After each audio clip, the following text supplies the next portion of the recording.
lecturer at UNISA. I also happen to be one of the panel members of the advisory committee. As you might recall, there were several presentations yesterday afternoon.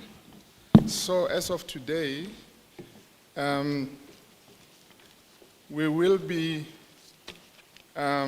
requesting inputs from you on the presentations that were made as of yesterday. Just to give you a brief recap of the issues, particularly pertaining to bail. Initially, I was informed that I was going to do a presentation on, a very brief presentation on issues pertaining to bail.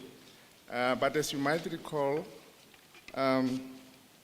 there was a presentation on alternative dispute resolution. That was in the first session. And there was also a presentation on pre-trial processes, and there was also a presentation of bail. I have just behind me Mr. Fanyana Mdumbe, who did the presentation on bail. I will start at the rear end of it. In the process, I'm going to take a few hands, starting from the left, going through to the right on the presentation that was made, particularly on bail. The issues pertaining to bail that were dealt with by Mr. Mdumbe yesterday pertained to, if I can just get my notes in order, ladies and gentlemen, they pertained to, amongst other things, the affordability of bail, the role of victims in the bail process, the length of bail proceedings, the verification of the particulars of bail applicants, police bail enhancement. That's how I have it on my notes. That issue dealt in particular to whether the jurisdiction pertaining to police bail in terms of Section 59 of the Criminal Procedure Act should in any manner be enhanced. Post-conviction bail. As you might or might not know, people who have already been convicted also have the right to be released on bail.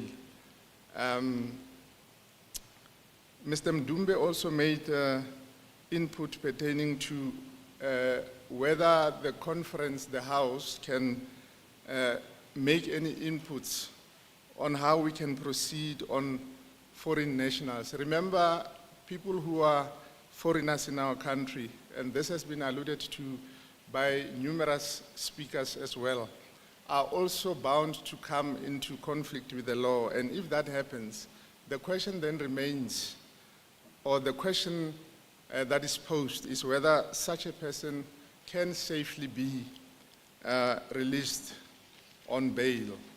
Now, in tackling issues pertaining to bail, in assisting the advisory panel, I believe the following issues also need to be taken into consideration. As it has already been alluded to, we operate under a constitutional democracy. We have a constitution and a Bill of Rights, and in our Bill of Rights we have certain rights that are enshrined that protect individuals against institutional abuse. Amongst these, we have Section 12. Section 12 deals with the right to freedom of the person. This right entails the right not to be arbitrarily arrested or detained. We also have the right to access to courts. We also have Section 35. Section 35, since the first day that we arrived here, has been canvassed quite extensively. But as far as bail applications are concerned, Section 35, subsection 1, subsection F, specifically gives the right to be released from custody if the interest of justice permit. And then we also have Section 35, subsection 3, subsection H, the right of an accused person to be released on bail, rather the presumption of innocence. Section 35(3)H deals with the presumption of innocence. Now, obviously, a person who is freshly arrested enjoys the right to be presumed innocent until they are convicted by a competent court. Now, what goes around in the minds of people when a person has been arrested, usually the first port of call is to think that because this person has been arrested, they must have committed an offense. They must have done something wrong. Now, this is a concept that we need to disabuse ourselves of. I mentioned a few rights in the Bill of Rights, Section 12, Section 34, Section 35, 1F, and Section 35(3)H. Now, it's very easy to think that all these rights, because we've never, or most of us have never been on the right side, on the wrong side of the law, these rights are being assiduously observed by our law enforcement agencies. But I have a different views on it, but these are things that we can discuss going further in order to enhance what we already have been discussing in the advisory panel. For example, Section 12, which relates to the right to freedom and security. Section 34, which deals with access to courts. For the most part, access to courts, in a very simplistic sense, means that a person who has been arrested must be made to appear in court within a period of 48 hours. That is a given. Now, the person will appear within 48 hours. They'll appear, and then they'll be remanded, and they'll apply for bail, and so on and so forth. Now, in the event where an accused person is denied bail, or they are granted bail which they cannot afford, an amount which they cannot afford. We've had cases where a person has been awaiting trial for a period of 7 years without their trial being commenced with. Now, to me, that translates to this person, in a very simplistic sense, being denied access to our courts.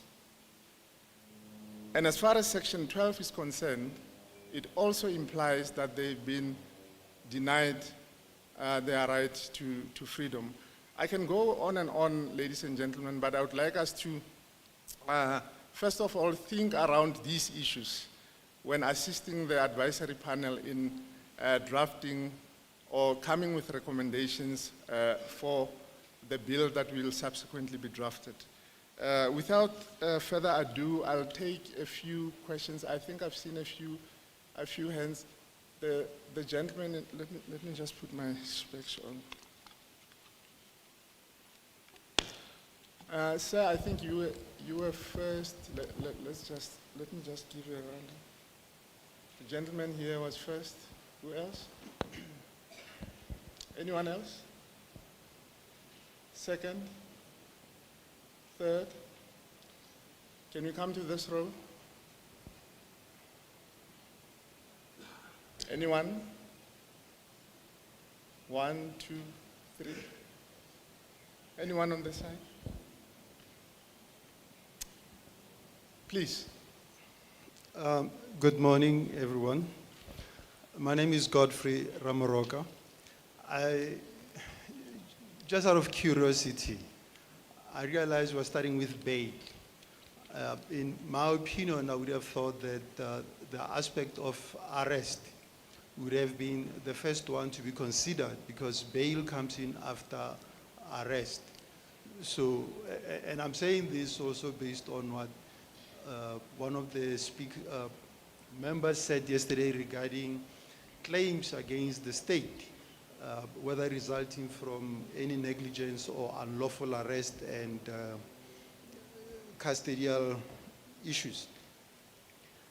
Now, there are other ways to bring a person to come before court.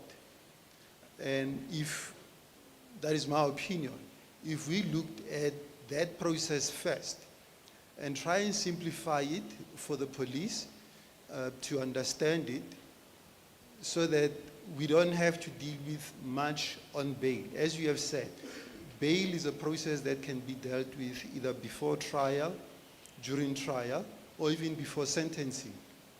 So maybe, I don't know, we can take both the arrest or the presentation of a person to court and bail simultaneously. Thank you. I did it, sorry, just to respond to you, I did it as a matter of practicality because the person who actually presented on the topic to which you refer is not currently in. That is why I opted for Mr. Mdumbe, who is currently here. But I apologize for that.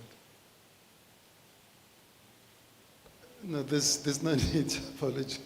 It was just an opinion from me to say. Yeah, but it makes sense. Bail comes later. There are other processes before the person can make an application for bail. I fully understand. Yeah. I fully understand.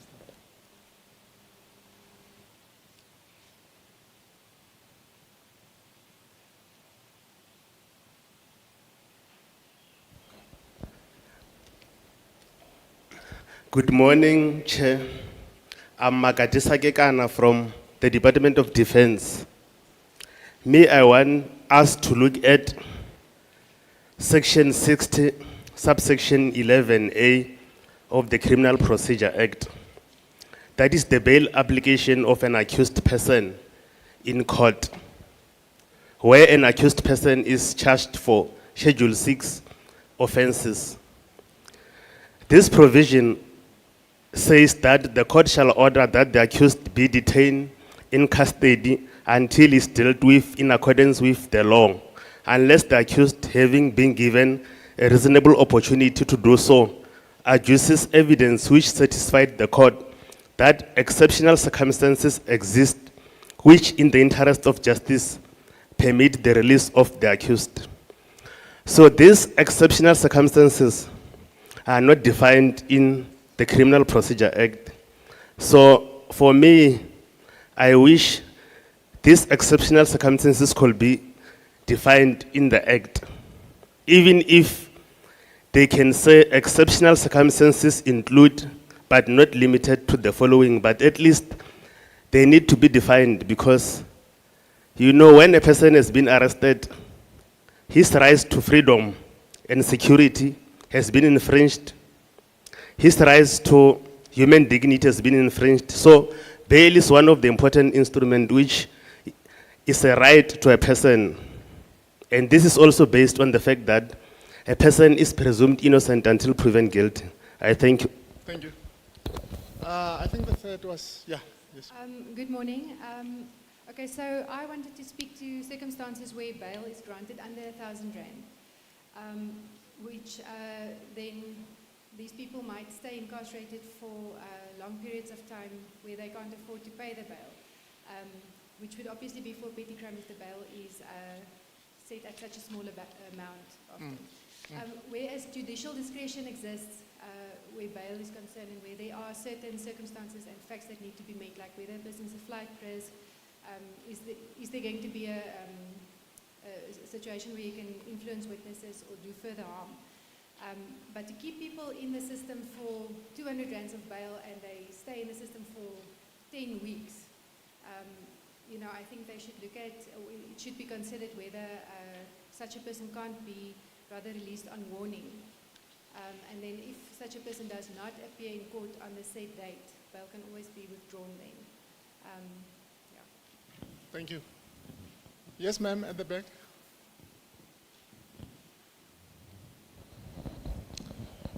Where's the mic? There's a There's a lady at- Good morning, everyone. For me, I would like us to look at the bail after conviction, where there is a statement saying accused person who have appealed against conviction or sentence in terms of section 309B of CPA are often released on bail pending the outcome. So now they are saying tracing such person when their appeal is unsuccessfully is a challenge. There is a recommendation saying if a person has been convicted of an offense by a court, it says a person mustn't granted a bail, must not grant a bail to the person. But I would like us to check, Uguti, have we considered the reason why they want the bail appeal? Because most of the people, when they want the bail appeal, it's because of the bills that they have to pay their lawyers, and they have to. So for me, I think we need to still check the reason being of them wanting the appeal bail, because it looked like there is a lot of things that they need to be done. They need to do when they are granted the bail. Thank you. Before you take away the mic, I'm not sure I fully understood the question. Are you actually saying that people who are on appeal should not be granted bail? No, I'm saying those who want bail appeal. Let's look at the cause of them wanting the bail appeal. It might be because they want to find money for paying their lawyers. It's an example, but my main question is that let's look at the reason being why they want the appeal bail before we come with a conclusion of they mustn't be granted the appeal bail. Thank you.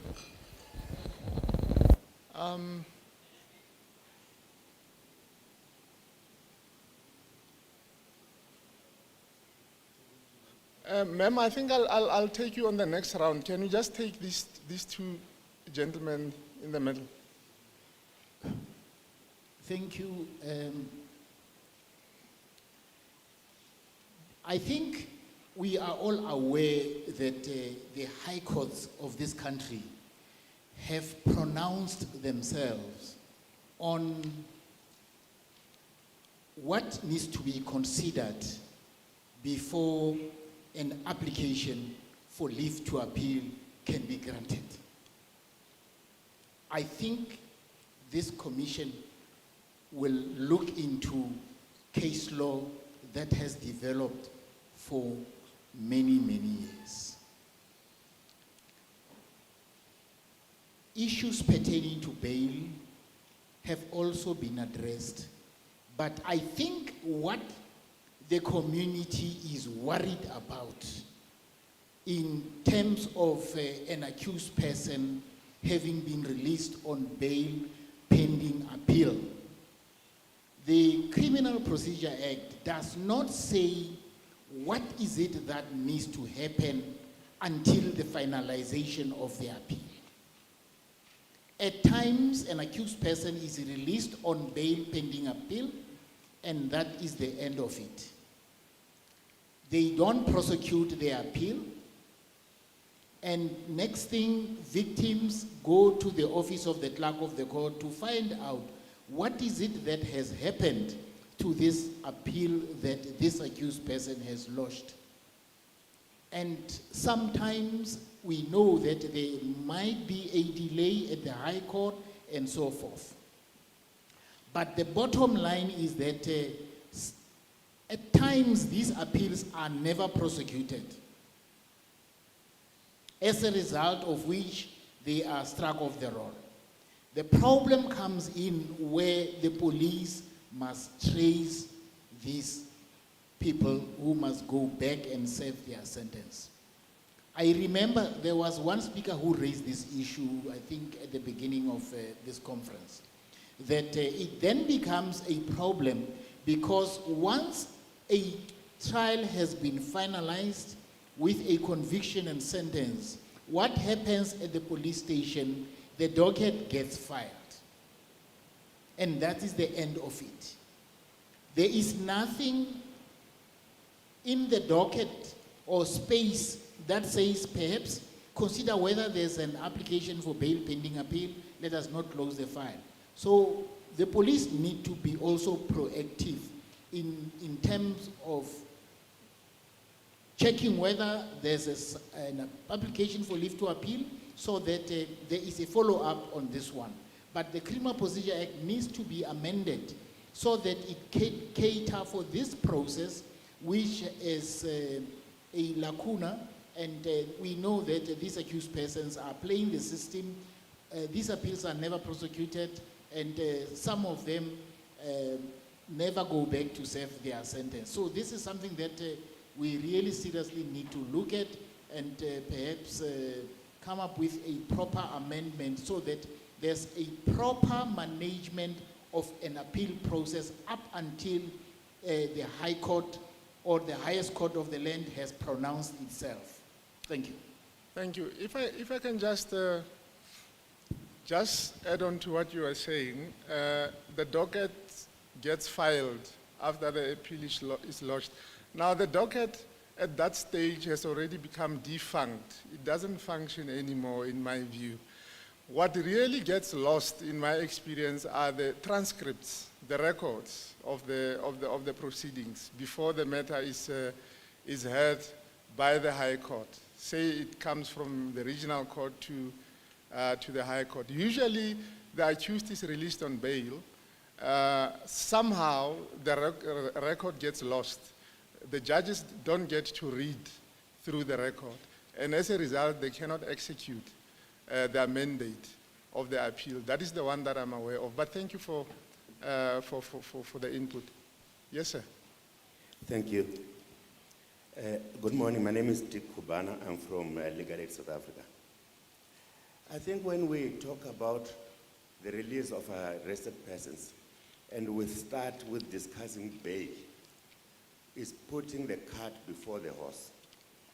In your introduction, you quoted section 35(1)(f) of the Constitution, which says that a person who's arrested on suspicion of committing an offense has the right to be released from detention if the interests of justice permit, subject to certain conditions. It doesn't say he's got the right to be released on bail.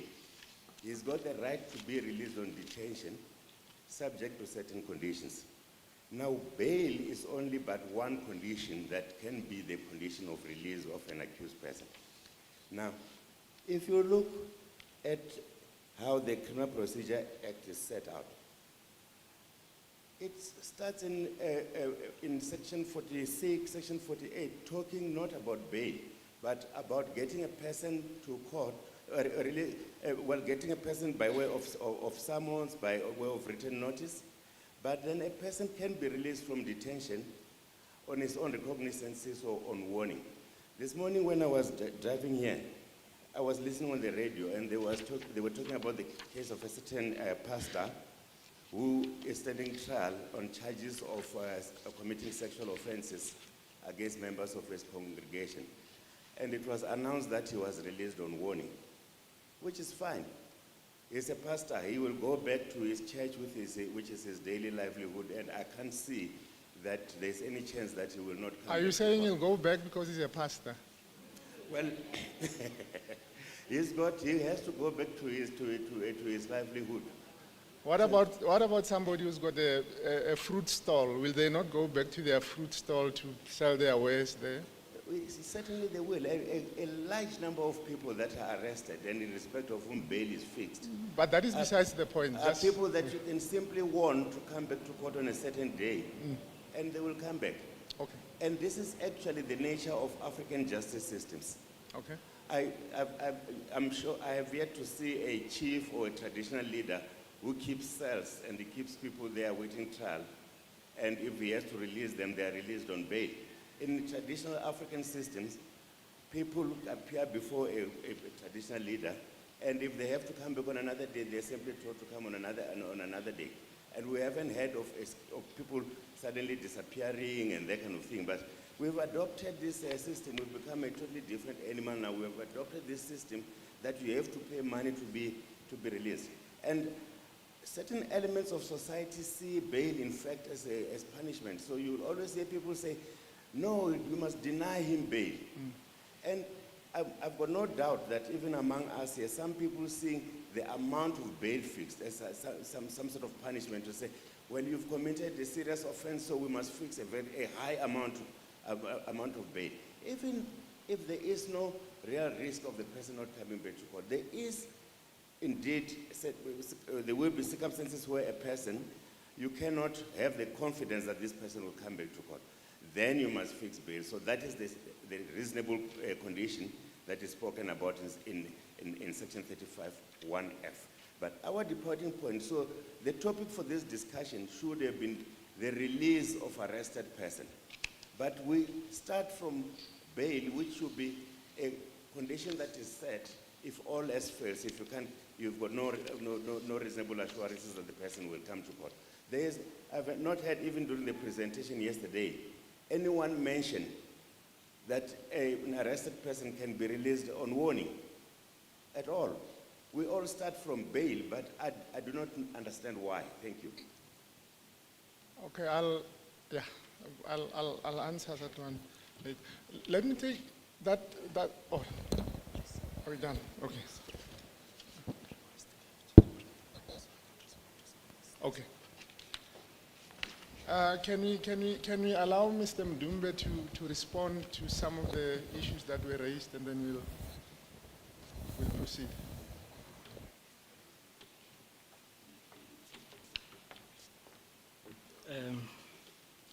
Thank you, Dr. Mokoena. I appreciate the opportunity. I think that Godfrey,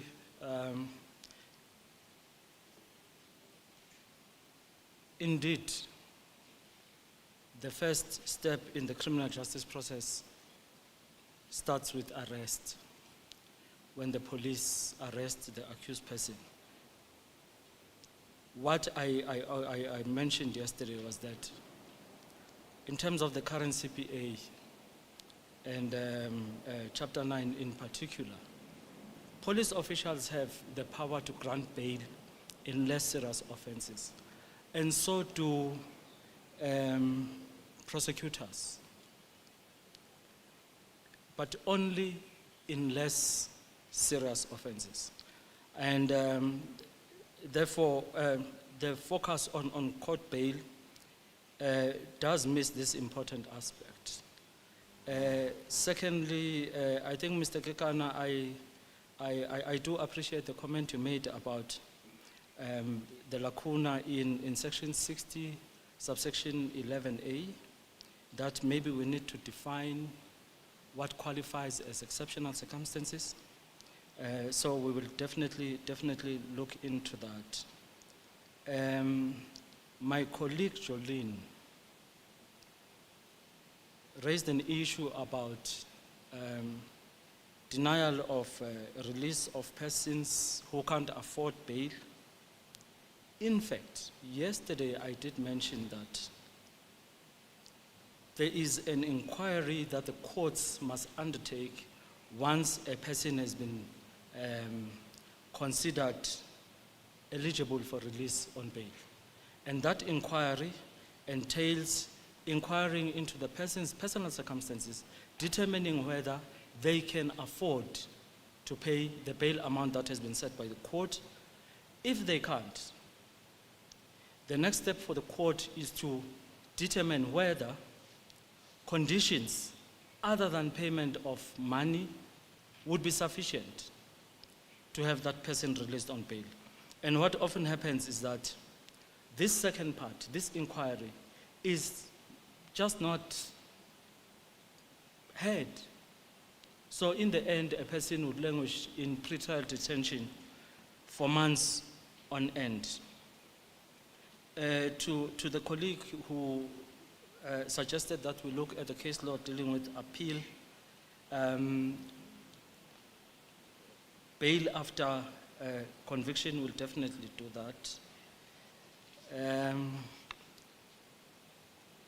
Initially, of course, The topic of this subject was release of accused persons. It was very broad, and we were told that it needs to be circumscribed so that it can be dealt with quickly. I suppose as a result of interest that people have shown in the topic. Thank you.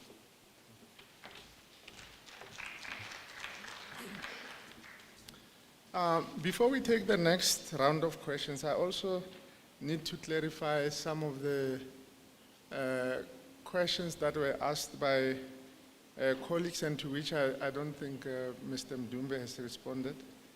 The issue pertaining to a colleague raised the issue of, I think this one Mr. Mdumbe has already responded to, but I'll just elaborate a little bit on it.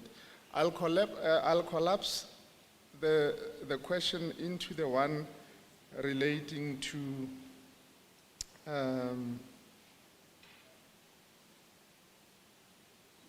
okay. The question was, in instances of people who are granted bail of 1,000 rands and they cannot afford it, in some instances it's bail of 200 rand and they cannot afford it, what are we going to do around that issue? Now, that issue has been canvassed at length by the advisory committee.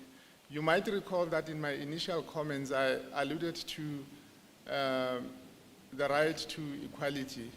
And one of the inputs that were made during some of the discussions was that the fact that the court fixes an amount of 1,000 rand, an accused person cannot afford the 1,000 rands, it means that they cannot afford. The fact that they don't pay it implies that they cannot afford it. The fact that another accused person can afford to pay 20,000 rands bail, it means that they can afford that 20,000 rand.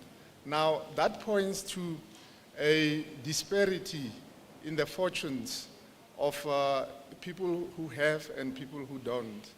And the argument is the right to equality is being eroded, where you are allowing a situation where only people who can afford to pay a certain amount fixed in bail are allowed to roam free, whereas if you cannot afford it, then you languish in jail, sometimes for periods of up to 7 years or so, as I've already alluded to. Now, one of the recommendations, preliminary recommendations that we've been canvassing in the panel was to do away with money bail. And just to respond to your comment pertaining to bail, why we should be having bail is a term of art as far as I'm concerned, because you go to other jurisdictions. I think in Canada and in Australia they refer to bail not in the context of the payment of a certain amount of money. Bail is connected simply to release, pre-trial release. And the term that I prefer to use as far as people who are incarcerated pre-trial is pre-trial release mostly, rather than refer to issues of bail. And as I think the gentleman from the Legal Aid Board correctly pointed out, there are other measures that can be used instead of releasing somebody on bail. Bail in the sense of payment of a certain amount of money. We have a written notice, we have a summons, and so on. These are other issues that can be explored. And as I've already indicated, these are issues that are being explored by the advisory committee, and we would like to have some input from the House as to whether there are other options that we can also make input on. I would also like to comment on somebody made a very important a contribution on the issue of exceptional circumstances. Section 60, subsection 11, subsection B, refers to exceptional circumstances. As the gentleman correctly pointed out, the legislation does not specify what exceptional circumstances entail, and this was left to the courts to determine. And we have a constitutional court judgment, State versus Dlamini, in which the issue of exceptional circumstances, the term exceptional circumstances, was expostulated at length. But even so, it is my considered opinion, having read a few judgments before and after Dlamini, that some courts still interpret exceptional circumstances in the literal sense of what exceptional circumstances are meant to entail. Now, exceptional circumstances in the ordinary meaning of the term, to anybody who is told, what do you think exceptional circumstances entail? They would say, I mean, this would be extraordinary circumstances, over and above the normal. That would be, I think, the normal response that you would get. But that is not what the Constitutional Court said. The Constitutional Court in State versus Dlamini said that exceptional circumstances are unique in every, they must be judged on a case-by-case basis. For example, the example that I usually give of exceptional circumstances as given by the court in State versus Dlamini, you have, for example, in case, let me call it case 1, where an accused is arrested and the exceptional circumstances that they present to the court are the following. I'm a breadwinner, or rather they say I'm taking care of my children at home. So if you incarcerate me, then it will deprive my children of the caregiving responsibilities that I usually give to them. And the court looks at the circumstances, and the court feels that in the circumstances, according to the facts given in case 1, the accused can be released on bail because these are considered exceptional circumstances. In another instance, the court will look at the strength of the state's case. The state's case is so strong such that if we give you bail, you might not come back. But I think most of you might disagree with that assessment, but that is how exceptional circumstances were explained in State versus Dlamini. And now I come to my case 2. Case 2 presents the same set of circumstances or the same facts. I have caregiving responsibilities. If you incarcerate me, then I won't be able to take care of my children.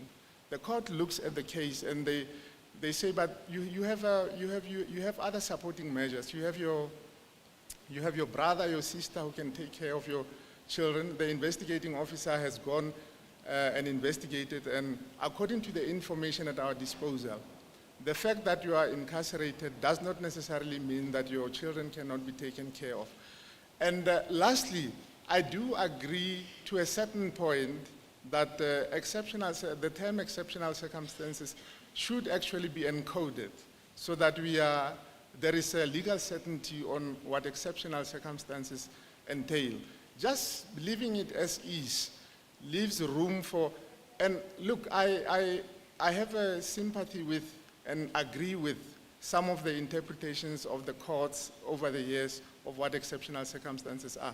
But as I've already alluded before, you look at certain judgments, even high court judgments, you realize that the court is actually saying, in contradistinction to what Kirchler said in State versus Dlamini, they actually say you have to present circumstances that are over and above the normal for you to be released on bail. So for me, there is a little bit of confusion in that, and I think, and I agree with the colleague, encoding it would give us much more certainty on how to proceed going further.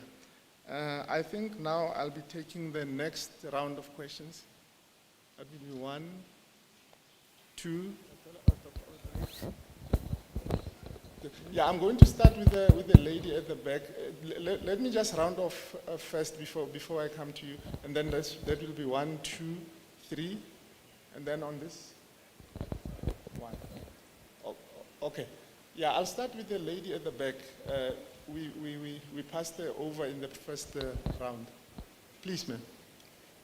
Thanks, Program Director. Mr. Mokoena, I'm Major General Motsepe from the South African Police Service under the Division Detective Service. The previous speakers who alluded on the post-conviction bail actually covered most of the comments or facts which I wanted to allude here. But for myself, I just want us, through the criminal justice system, just to enhance communication, especially with the police. Reason being, you'll find that you are investigating a case, a person has been convicted, maybe for 20 years on a serious matter, then the victim or the complainant, they will come and complain to you that they saw the suspect on the street, what happened, because they were at court, they attended all the proceedings until the case was finalized on conviction.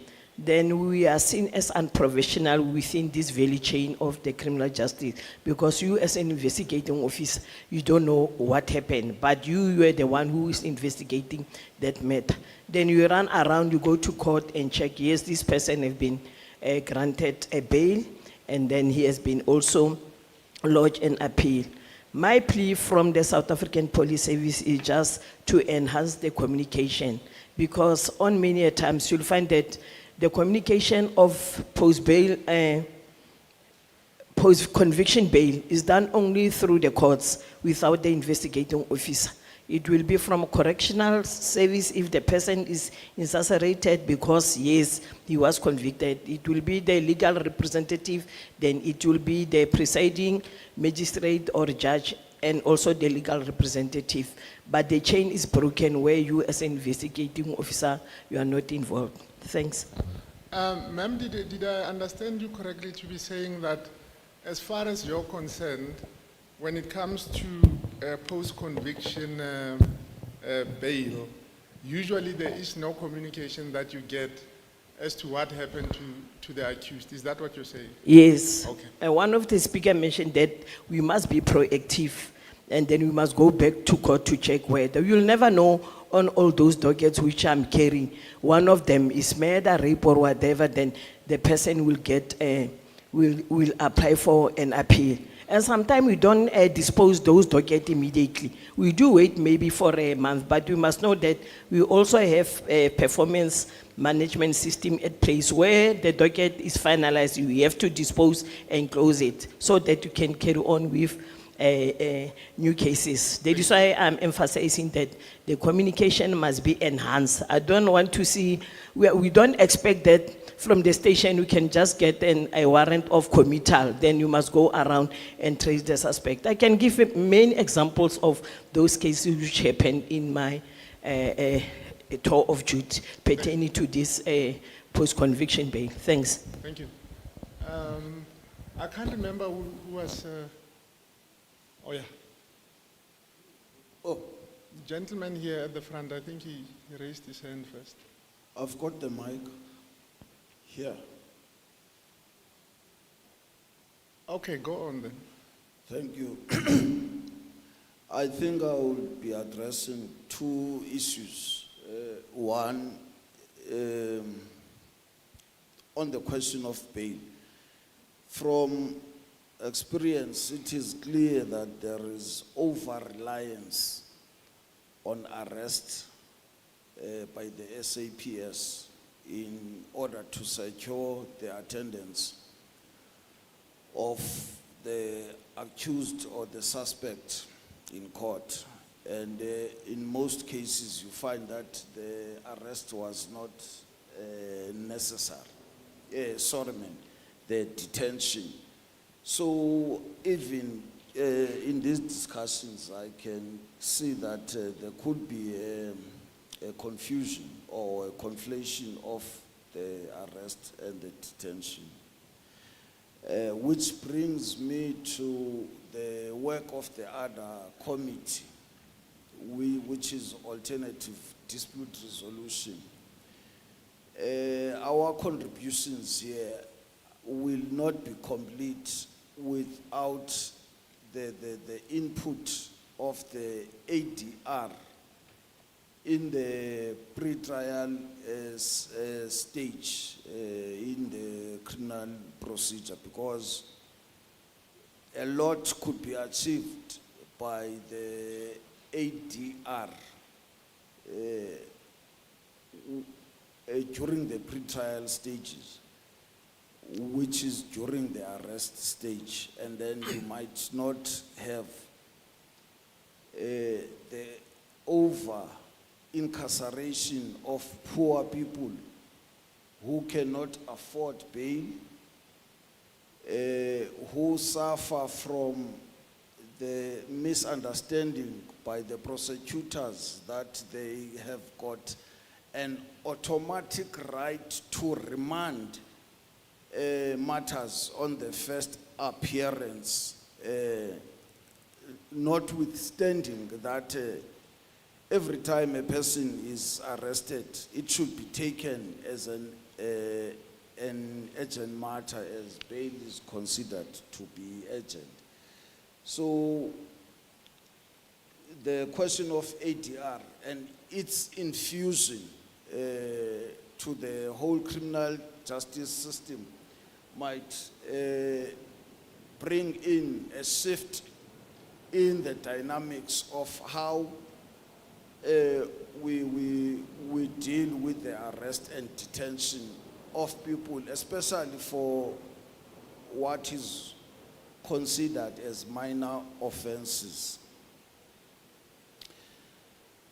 And the second input for me would be on the section 60, subsection 11. The chair has alluded to Justice Kriegler's unanimous decision there on the question of state versus Dlamini.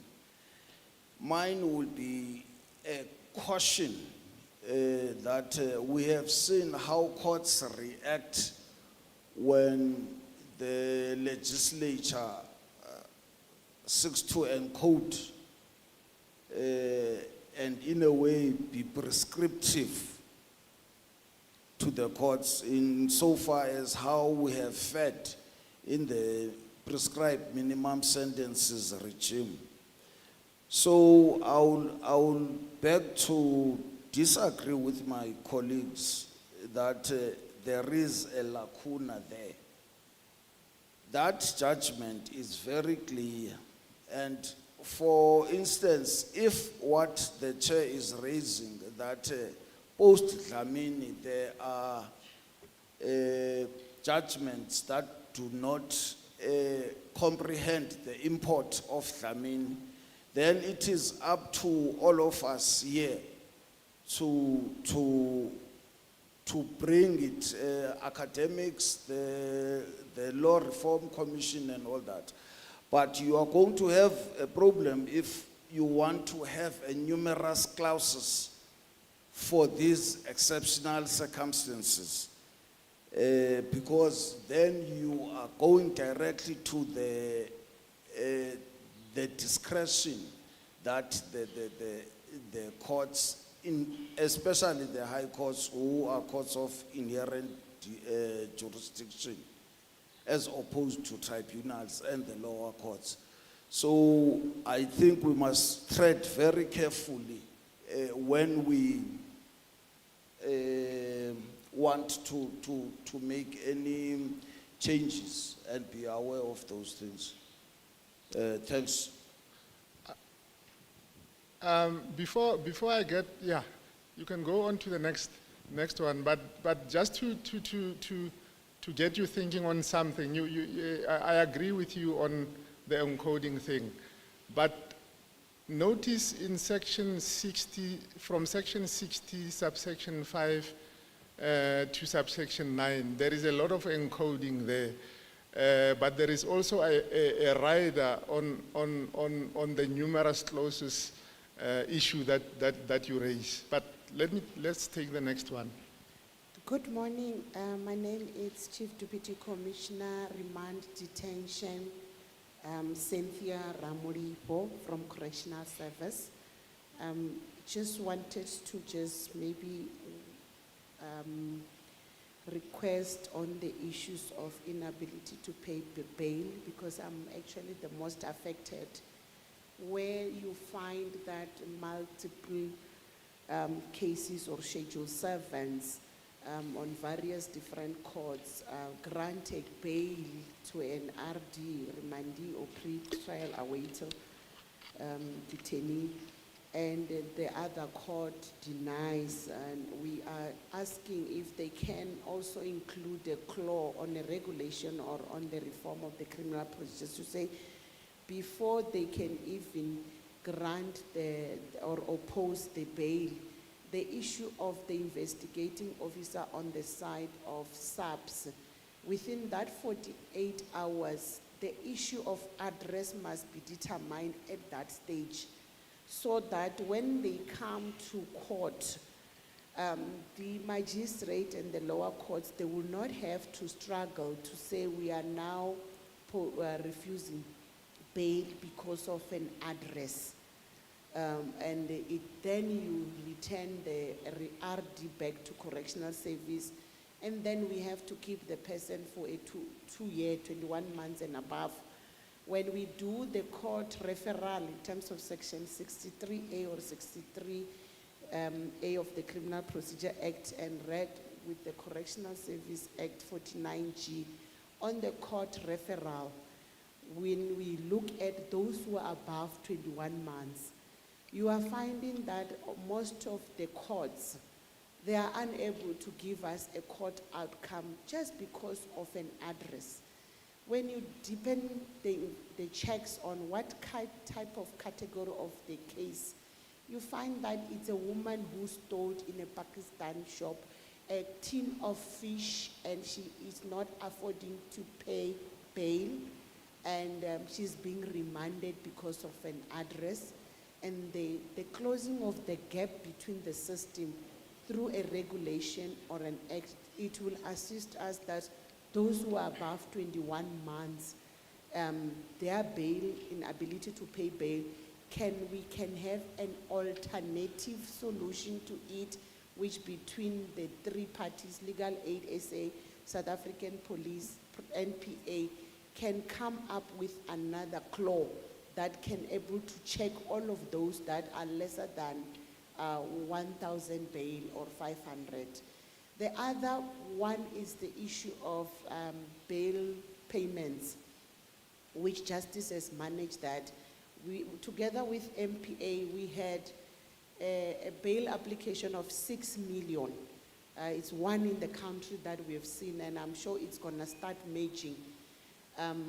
Can we get maybe the issue of legal coming into the amounts issue, the determination of amounts between the lowest, which is by mistake, it was lesser than 100 rand, where a court wrote a 10 rand. When we investigated, we found that it was supposed to be 100 rand, and we were questioning to say, we want the courts to have a guide that can assist them, so that we don't find in the correctional service, we're keeping people that, I know we're not supposed to use petty crime.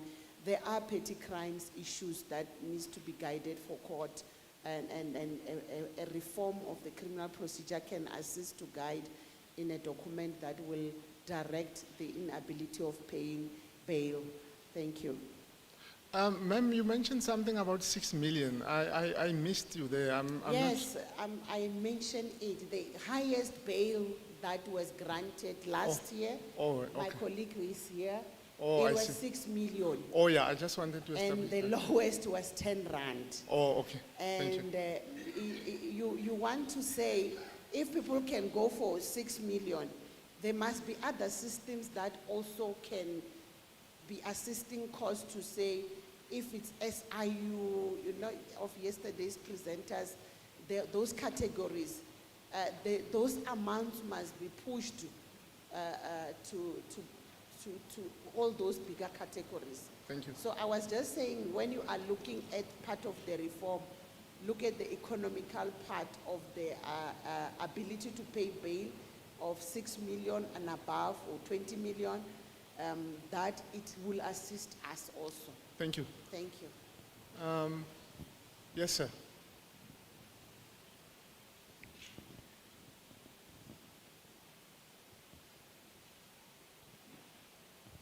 Thank you. Morning, colleagues. My name is Anand Maraj. I'm the Acting Regional Court President for the beautiful province of KwaZulu-Natal. Just in passing, you know, bail is not a form of punishment. It's not a form of anticipatory punishment. And secondly, surprisingly, bail is not mentioned in the Constitution at all. But my main concern raises on section 60 sub 1 sub B, where a matter is transferred from the district court to the regional court for trial or sentence, and the act says that the district court retains bail jurisdiction until the matter comes to the regional court. My proposal is that that should be amended to say that the regional court will still have the jurisdiction to transfer the case back to the district court for bail, especially in cases where there's one magistrate sitting and he cannot do the trial or the bail application. And despite the fact that we have case law, State versus Mzatu 2007, that says a regional magistrate has the authority to transfer it back, there's pushback from the district court that they will not take that case. And there's this to and fro between the district and regional court. So I think section 60 can be amended to include the fact that it should go back to the district court where it's required to do so. The second problem, I think we talked about assessors in the topic. Section 147 of the Criminal Procedure Act provides for the death or incapacity of an assessor. But the difficulty is that it only applies to the High Court. There's no corresponding provision for it to apply to the regional court. So my proposal is 147 should be amended to apply mutatis mutandis to the regional court where assessor dies or is incapacitated. Can you just repeat that? Section 147 of the Criminal Procedure Act Yes. deals with the incapacity or the death of an assessor. Oh, yeah. But this applies only in the High Court. Okay. There's no corresponding provision for that to apply in the regional court. So my suggestion is that if 147 needs to be amended or reviewed, it should include applies mutatis mutandis to the regional court that deals with assessors, or even the district court that may deal with assessors.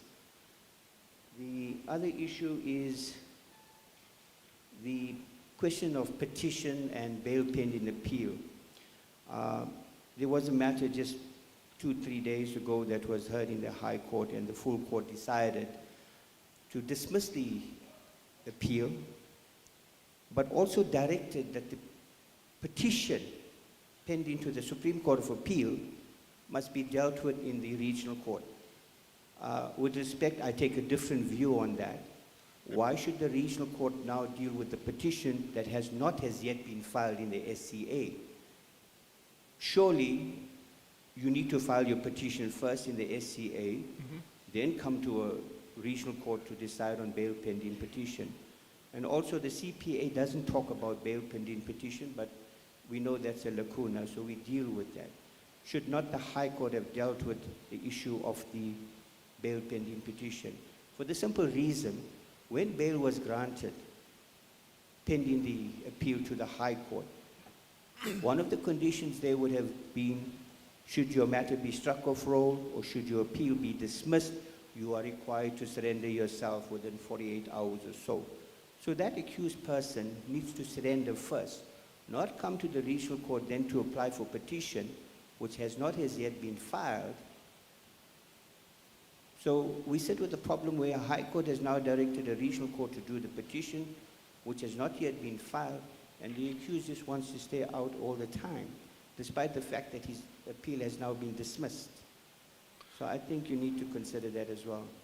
Are you done? Yes, sir. Let me just put you on the spot. as a magistrate, what is your view on post-conviction bail? Remember, an accused who has already been convicted has been Presumption of innocence doesn't apply anymore. Yes, doesn't apply anymore. Now, in contradistinction, we have here an accused person recently arrested, section 6011, you name it. We cannot release him on bail. He's not even had his trial, but this one has been convicted. What is your view on it? The test, I would think, where a person has been convicted and sentenced should be higher. Because now the presumption of innocence doesn't apply. So, but it comes down to the issue of judgment. It's a judgment call on the court whether I ought to release the person on bail or not. So maybe the act should be amended, at the end of the day, when you exhaust all your remedies all the way to the constitutional court before you decide, no, I will need to surrender to prison. So we need to draw a line between after conviction, after the appeal is dismissed, when then do you decide that this accused person, listen, my friend, I think you're wasting time now. You've exhausted your remedies and you're only applying for petition or you want to go to the highest court in the land simply to stay out of prison and you don't want to surrender. So the test should be different on conviction and sentence. Not the same as an accused person where the presumption of innocence still applies. Thank you. Thank you. Thank you for your time. Yeah. Just before we take who's next? Yeah. Oh. My view on it before you come in, my view on it would be the test is actually higher. So why should we actually even consider bail pending appeal when we cannot even grant somebody bail who has not even been convicted? I think that we should somewhere draw a line in the sand to say people who have been convicted simply cannot get bail. But that is just my view. Thank you, Chairperson. Good morning, colleagues. Chief Magistrate J.J. Ikaneng in Mabatu Mahikeng in the Northwest. My issue has partly been dealt with by Commissioner Ramulivo, I think. Section 63A, capital A, B, deals with the concern raised by my colleague here with regard to where bail was fixed at an amount which is less than 1,000 rand or even 200 rand or 10 rand. But now the challenge is that as the courts, we rely on the head of correctional centers, the prosecutor to bring the matter before a magistrate for it to determine whether or not accused may be released on his or her own recognizance. So we would not know about this particular person where bail was fixed and the accused person could not afford to pay bail. I fully agree with my colleague up there that there should be a provision in the Act which we are creatures of statutes. We may be constitutional creatures, but we remain creatures of statutes. If there is a provision which says the court shall hold an inquiry to determine affordability, because all what we do is that how much bail can you afford? We do inquire from the accused person, how much bail can you afford? Accused to say, because they want bail to be fixed, even when they don't have a cent in their name. They will just say, I can afford to pay 500 rand. And then you fix bail at 500 rand. You have not held any inquiry to determine that. You find that maybe the accused person relies on family, or he has been promised by family member to pay bail for them. And in the meantime, there is nothing coming from anywhere. So we need to deal with that. There must be a provision in the Act which says, hold an inquiry and affordability inquiry to find out if indeed accused person will be able to pay bail. And also that the section 63A, capital A, 2B, 1B, must not be left at the discretion of the head of prison when they realize that our facilities are full. Now let's take these other people where bail was fixed at 200, 500, 1,000 rand, take them to court. or where the prosecutor will now approach the court and say, can we, because from time to time, prosecutors do bring those cases. You'll be sitting with those matters for the whole day, the section 63As. We deal with them, we release the accused person on their own recognizance.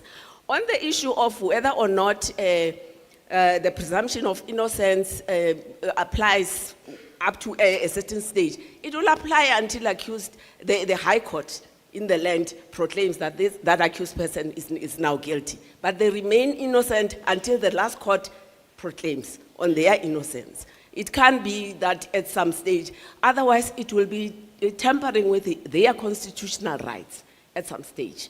So we need to think about that while you consider now wanting to say, once you're convicted, therefore, you cannot be considered for bail. We cannot do that. I do not agree with that. Thank you. Can we proceed as follows? I think I had already considered a few hands, but moving further, most of the questions that have already been asked by the House pertained to the issues that were addressed by Mr. Mdumbe in his presentation. That is now the issues that, in respect of which questions have been asked, were the following: post-conviction bail, verification, affordability,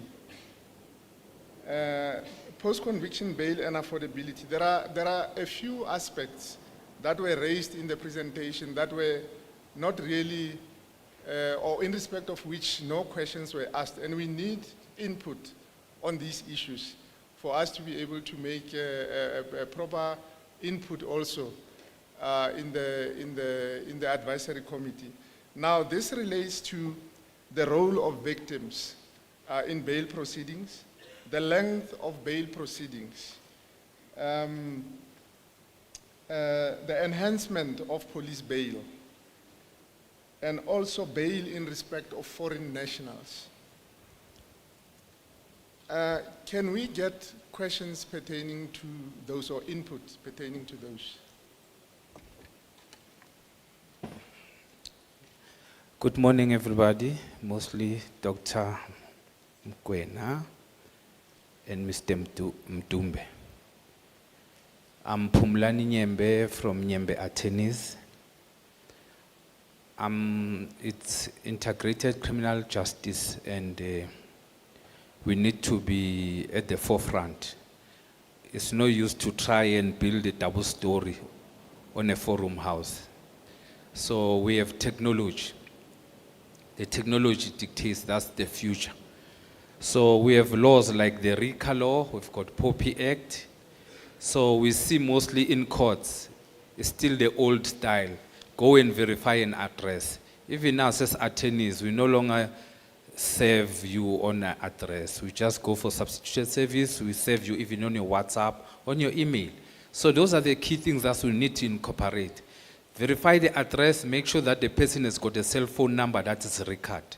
So that cell phone number that is recorded will make sure that even if when after conviction he appeals and he does not have a legal representative where he will go back to his attorney and say, the appeal failed, bring your client so that he can start serving time, that person can get it on his cell phone, that your application failed, so submit yourself to the nearest police station so that you can start serving your time. And the failure to do that, you're in contempt, finish and clear. So those are the things that we need to look at futuristically, that how do we incorporate them going forward. Also, we have a challenge, as you say, the community is saying, put him in jail and all that. But what I like, if you go back to the late Judge Bosielo, when the neighbor ate his neighbor's chickens and then he was sentenced to prison, and then he appealed to say the sentence is too high. When it got to Judge Bosielo, he said, indeed, the sentence is too high because it does not address what the neighbor has suffered.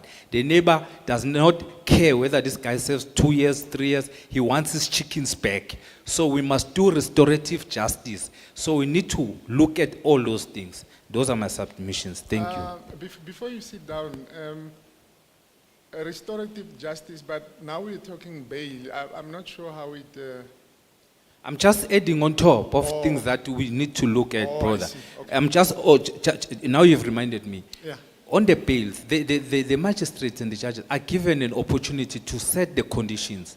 Mostly the conditions, we see them on serious crimes. When you say you're going to hand over your house, the bail is set maybe at 100,000, all that, you're going to report at the police station. So for all those who cannot afford bail, you are release of recognition.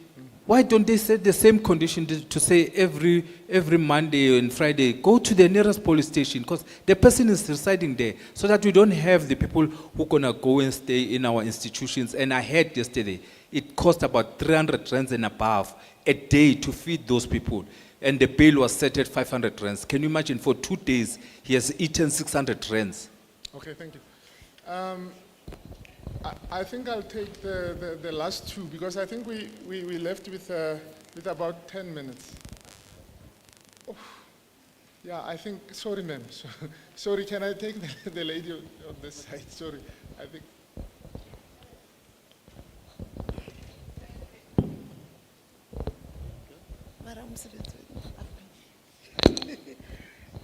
Chair, thanks for finally recognizing me. My name again is Nolundi Dia from IJS. As you know, at IJS, our mandate is to digitize and integrate the criminal justice system. We are busy with a project for digital payments with Moja Pay. But I think what I want to talk about is more on if we digitize these bail payments, when we do EFTs, let's say somebody is arrested in Joburg, but the person who's paying is in Pretoria, and they will do an EFT to pay that bail. And from a regulatory framework point of view, we say that immediately a bail is paid, the person might be released. But if you look at the EFTs, when you pay from one bank to another, the money might not reflect immediately. So that means that even though bail is paid, the person can still remain in jail until that money reflects. So my own is that it's very important that we address, maybe in the CPA, we address this operational challenge so that when we do these reviews in the CPA, our legal framework supports the efficient use of technology. To say that if a person pays with EFT, how do we ensure that the accused can be released immediately, even if the money doesn't reflect? What are the things that can be done to ensure that that person is not held for 3 days until that amount of bail is reflecting in the account? Thank you. Colleagues, I'll ask Mr. Mdumbe because I see we are left with less than 10 minutes to respond to some of the issues raised before getting on to the next round, if at all possible.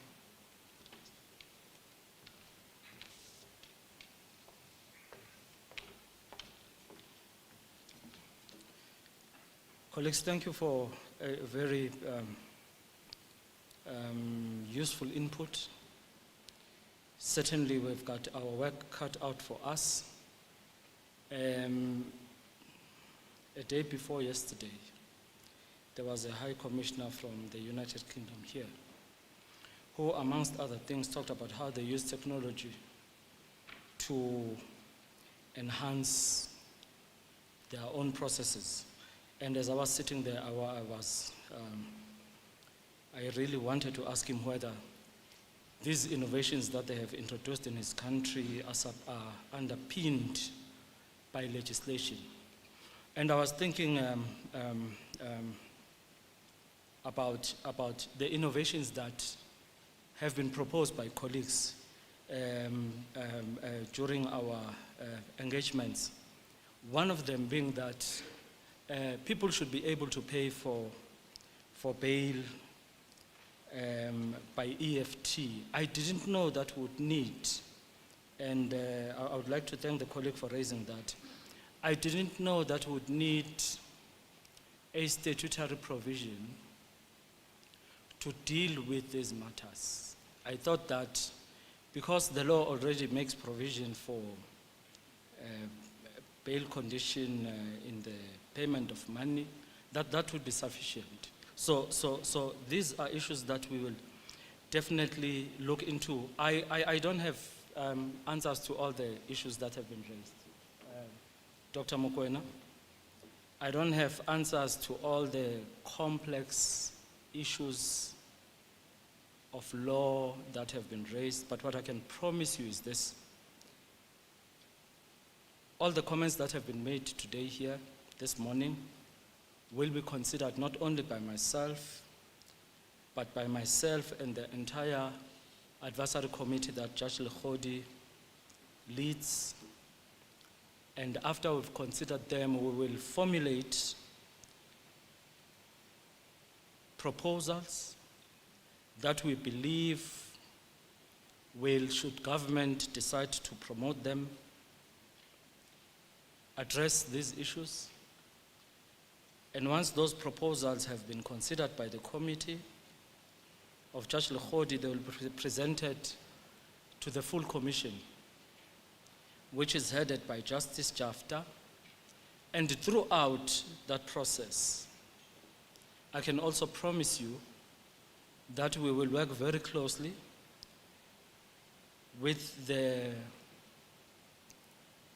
our colleagues in legislative development who are responsible for drafting, so that in the end, the final product, which would be law reform recommendations,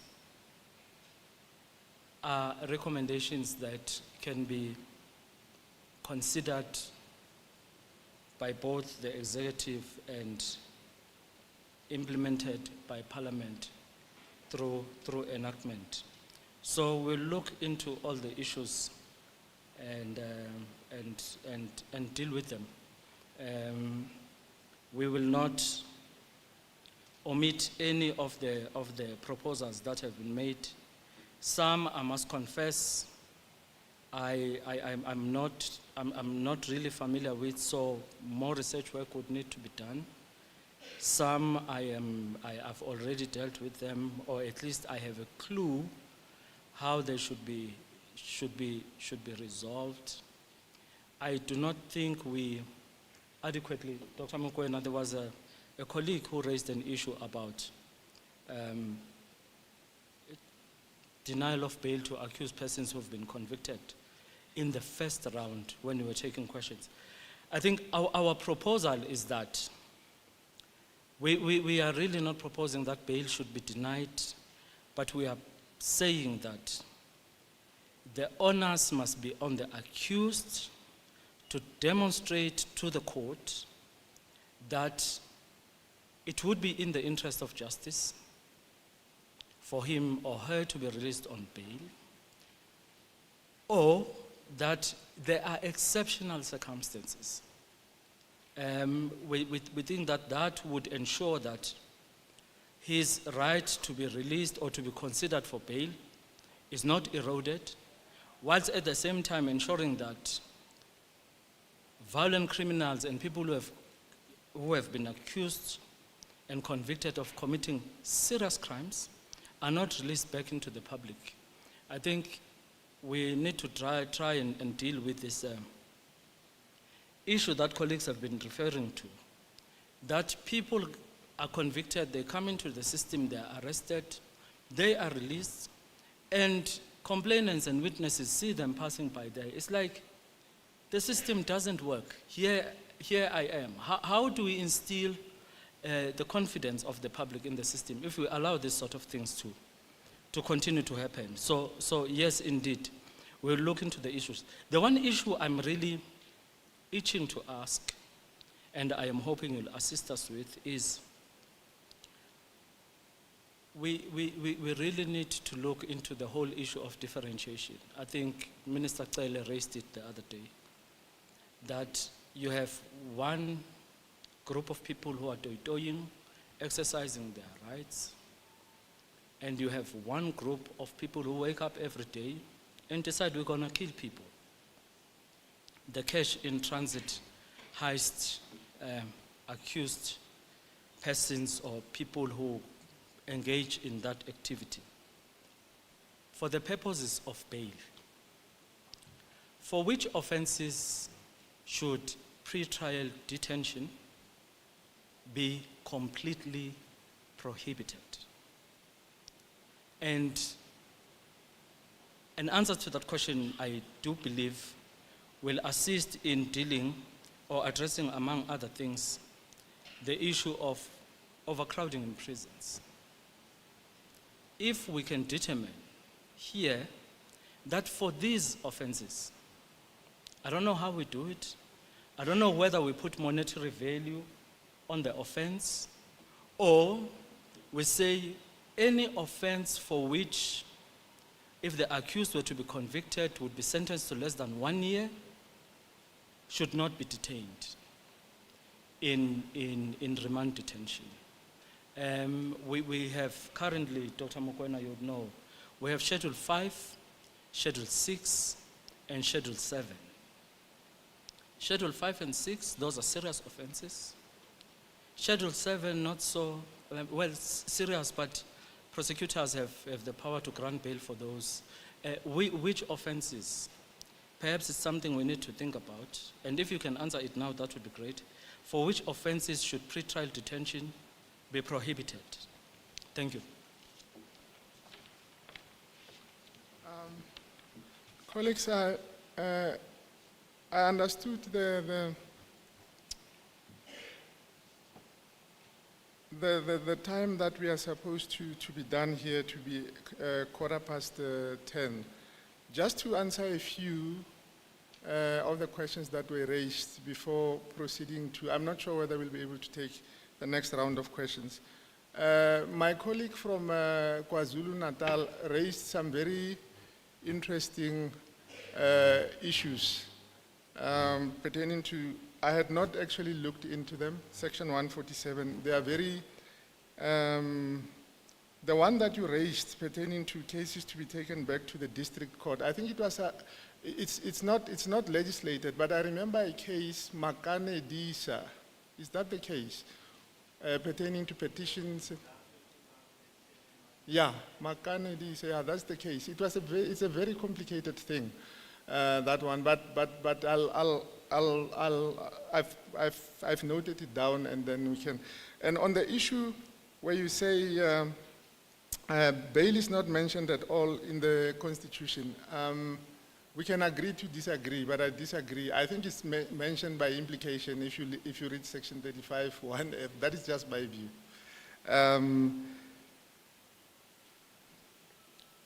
There was also a colleague who raised issues pertaining to bail conditions. Now, in most countries, the issue of money bail is essentially mitigated by, remember, the payment of bail money, even as per Section 60, is actually a condition in and of itself.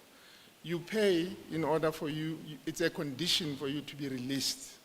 Now, we need a plethora of bail conditions that can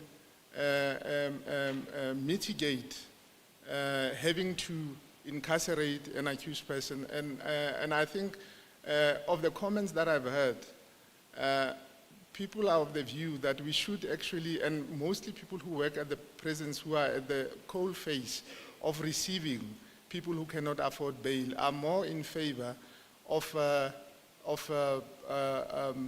beefing up the Criminal Procedure Act to the extent that we do not incarcerate people unnecessarily. And one of the ways of doing it, and what most other countries are doing, is to have as many conditions as possible that can ensure that the accused comes back to court. Remember, and that is also just one of my views, but across the world, the most important aspects pertaining to bail or conditions that should be considered are whether, not conditions actually, grounds that should be considered, are whether the accused, whether the accused is a flight risk, or whether the accused will interfere with the evidence or with witnesses and so on.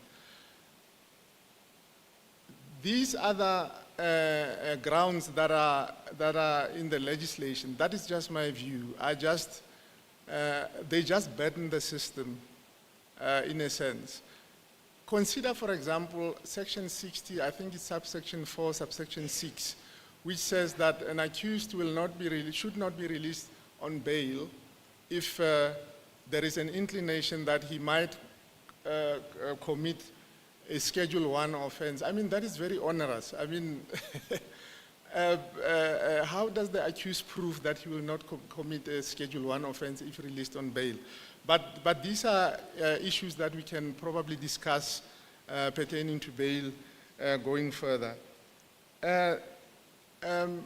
My colleague here also raised, and there I think also we can agree to disagree, but on the issue of the presumption of innocence, my issue and my colleague from KwaZulu-Natal, we were not saying the presumption of innocence goes out, but we are actually saying that the bar is now set a little bit higher, but the circumstances that we have are that you actually have more people who are released on bail pending appeal than people who have not been convicted. I mean, that is very skewed. That is just my view. And you also mentioned inquiry on affordability. I'm all for that. And I had never considered that one. But there is case law which speaks to the steps that should be taken by a presiding officer in determining affordability. But like you say, sometimes it's not very, it's not as clear as that, because the example that you gave is very apt, where you say, you ask the accused and he says, no, I'll afford 500. Meanwhile, they cannot, and I think even if you go for that inquiry, and even if you go deeper, sometimes you might even arrive at these unintended consequences where you incarcerate somebody who should not be incarcerated. I think we should also look into that, and thank you for that contribution. Colleagues, I think we only had until 15:15, but I don't see the other colleagues coming back from the other sessions. I alluded to one of the most vexing issues that we are addressing at the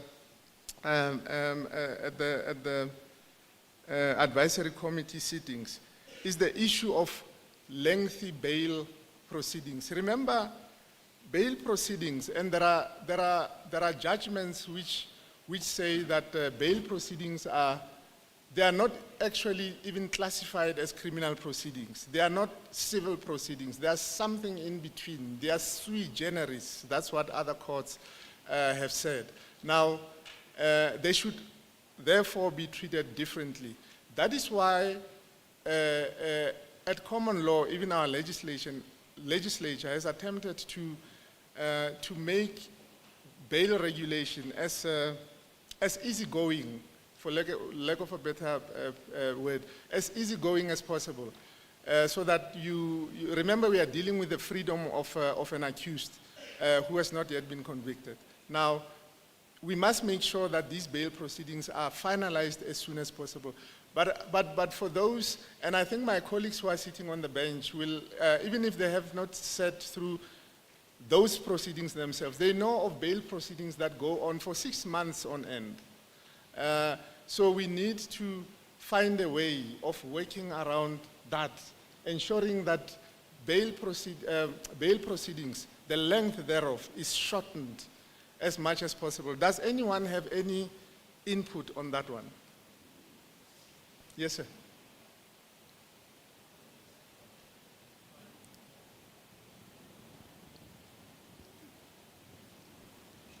My name is Musa Isaac Mhlongo from Limpopo, Gia. I have an input on that one because the presiding officer they used to make a long remand on our cases where we end up having a backlog in the case. A person can be arrested, for example, in 2020. Until now, he's still using one bail until now, keeping on remand, not doing any action. And some witnesses are passed away, even the key witness on the case. They've never. Are you, so sorry, Mr. Mklong, are you talking about bail proceedings or trial proceedings? Bail proceedings. Oh, yeah, okay. Yes. So we need the department to look on that because that long remand is affecting us.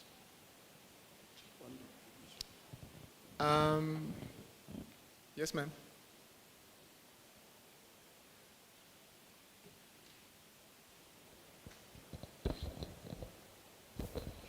Thank you, Chair. I'm Brigadier General Rasaroka from the Department of Defense, Legal Services Division. I think we've spoken a lot about the bail issues that we need to review.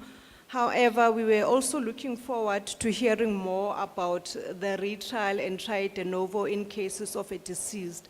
So I don't know if that aspect is still going to be spoken about today, or should we rather give our inputs outside of the meeting? Can you repeat which aspect? We are on session 3 today, sir. So under session 3, there are several topics that needed to be discussed under this session that we are busy with now. Oh, I see. So there are other topics that have not been touched on. I think since yesterday we've been discussing bail, and we were hoping that other aspects will also be looked at, like what I've just mentioned regarding retrial and trial de novo. So my question is, are we still going to address those? Is there someone who's going to talk to those issues? Not at all, and I'll be the first to apologize, though I disclaimer that was not my fault. These issues have nothing to do with bail. This was a misprint, and before, or I don't know whether it was after the document was printed, but I did allude to the people concerned that these issues should, but I think the paper had already gone to print.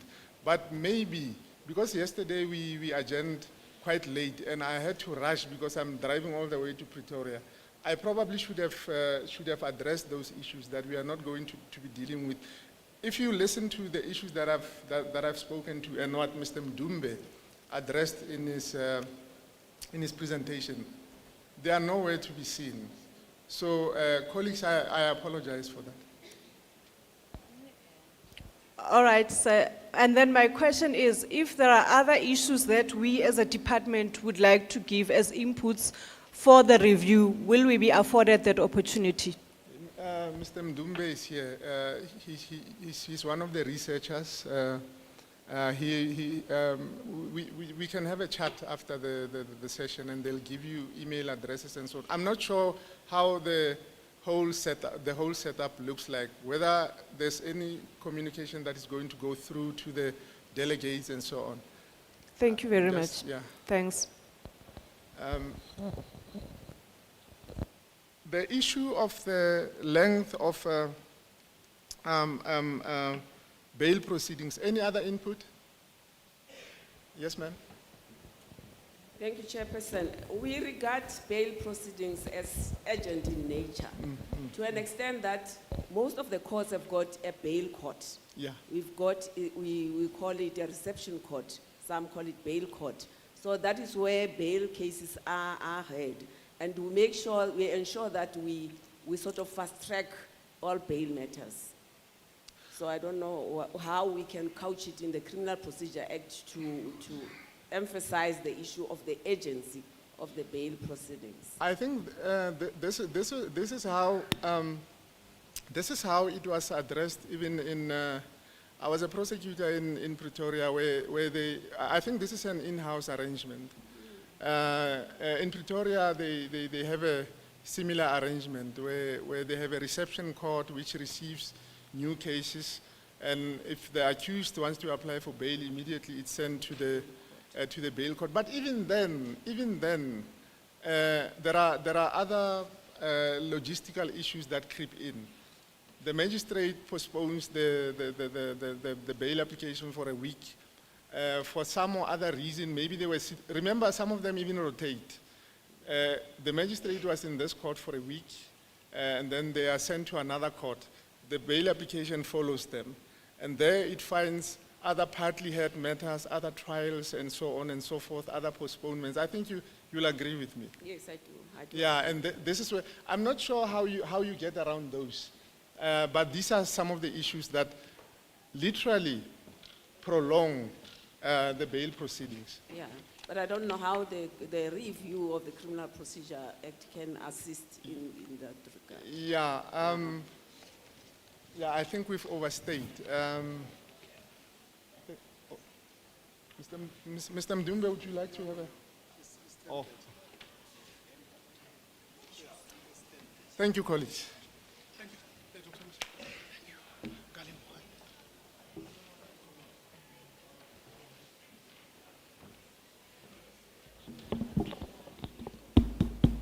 Okay. The two commissions, please come in quietly. You know, the Commission 3 on bail is here on time, 10:30 exactly.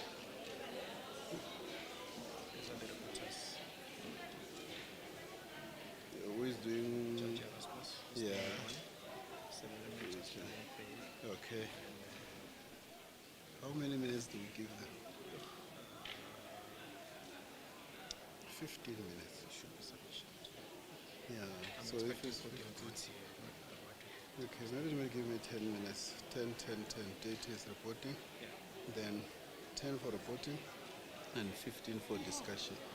So basically we need 30 minutes.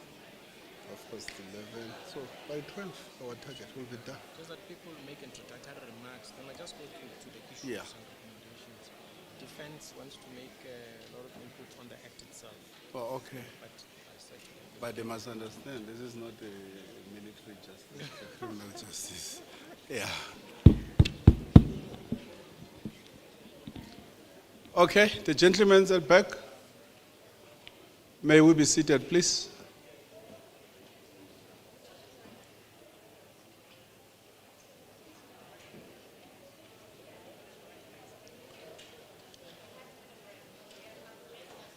I'm the program director and I'm bound by time.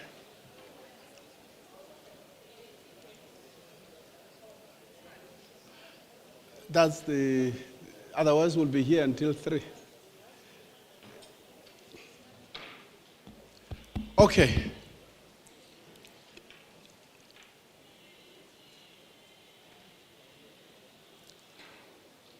Okay, the conference is called to order as agreed.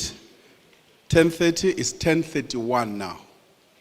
So I apologize that we are 1 minute late from the time we're supposed to start. We're gonna take session 1, commission 1, alternative dispute resolution. That was facilitated by Advocate Rodney de Kock, and the rapporteur there is Judge Erasmus. Judge will give you 10 minutes to deliver your judgment.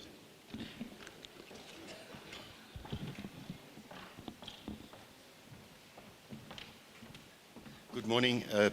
Thank you, DJ. I don't think I'll need the whole 10 minutes unless there are interventions from the floor.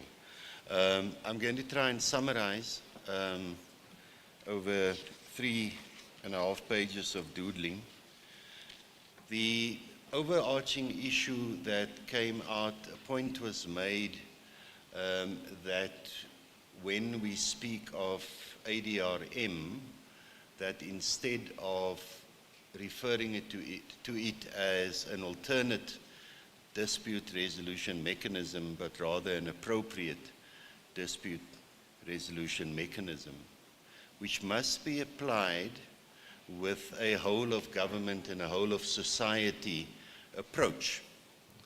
Therefore, not only complainants in the criminal context, but all stakeholders and their views should be taken into account. in particular insofar as it relates to those organized crime matters where financial issues are involved, that SARS would be a party to be played.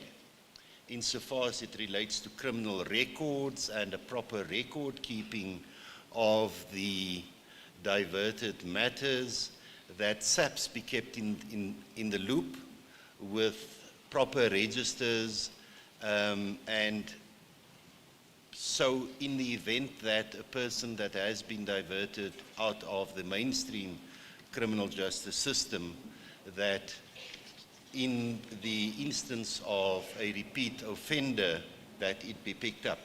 A lot of detail was given around that, but there's no need to dwell on the detail. I'm sure the Commission will deal with the detail in that regard. The NPA has policies in this regard.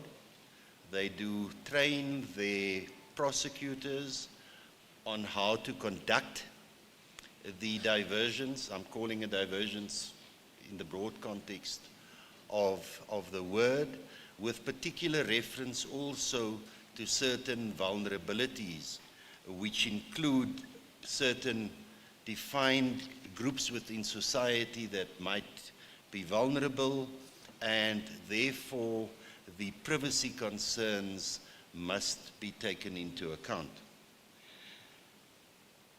The three categories that is dealt with under this head of the dispute resolution mechanisms would include diversion in the narrow sense of the word, mediation, and other restorative mechanisms. One can read into the comments that have been made that restorative justice is an underlying principle in these matters, and therefore NPOs, NGOs, the faith community, and community organizations should play an important role, which relates to a further factor that it should not become an enterprise of profiteering, and preferably at no extra cost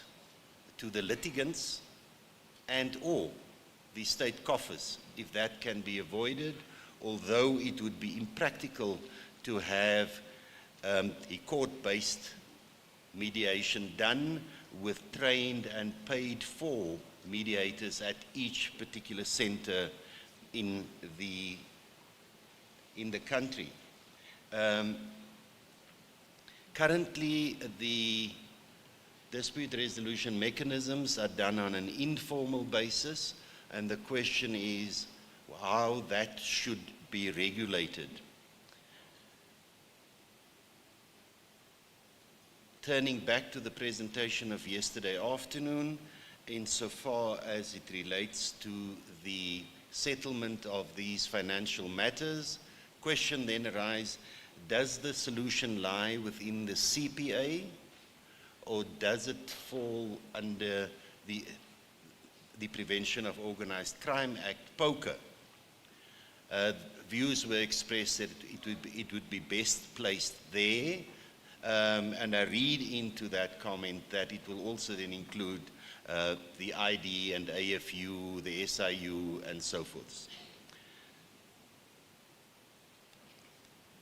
The choice made yesterday on the two preferential, or the two systems, the one applied in the US and the one applied in the UK, there was a strong opinion voiced from more than one stakeholder and their quarters that the UK model is preferable as it promotes transparency, consistency, and has a level of judicial oversight embedded into the program.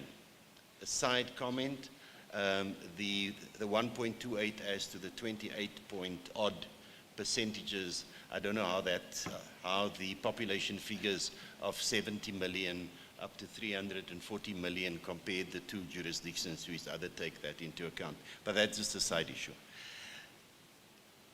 Currently, there's no judicial oversight in the processes followed in the diversion or the mediation of matters as currently practiced, and a call has been made that there should be some form of judicial oversight. Mediation, in essence, involves two parties that partake in the matter voluntarily, and therefore you need proper education, and people should be informed as to the process, their rights, and the outcomes, and how that would impact on it.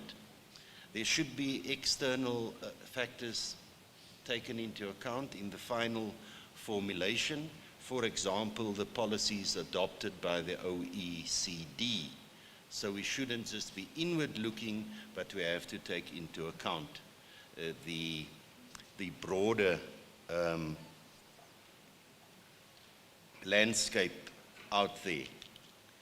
Strong views were expressed as to the exclusion of certain categories, more particularly relating to domestic violence and gender-based violence. Views were expressed that it should be included because of the close relationship often between the protagonists in the dispute, and there were views expressed because of the seriousness thereof and the fact that you cannot police the further conduct of the parties, that it should be excluded. That's a debate that should be left open. However, if one applies the principles of restorative justice, of creating peace between the parties, an argument might be made for it to be included. I'm turning to my last page, DG. For those in our group, you will realize that I'm not going as it was. I just tried to incorporate it. We were blessed with the presence of quite a few community organizations, as well as from the academia, and a strong voice has come out for proper community participation. Dealing with the amendments to the Act, it should be a holistic approach. We were cautioned by representatives of the forensics units of SAPS, including the firearms registry. I'm just calling it on the broader name. As you will be aware, that in some instances a person may be declared unfit to possess a firearm. Further, even if you are licensed, and if you do the diversion mediation process, it often does not come to their attention, but it should not be a bar to them performing their administrative function in deciding whether to either extend or issue or withdraw the right to possess a firearm.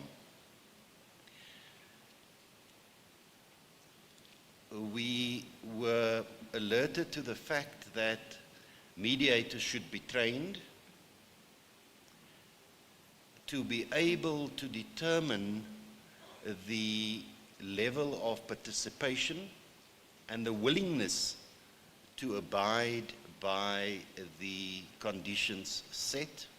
An example that was raised by an NGO that I happen to know of, that does a lot of work, or did a lot of work within the DCS environment, where it was clear that this type of mediation is offered merely for purposes of parole, the upcoming parole hearings, instead of a genuine desire to satisfy the principles of restorative justice.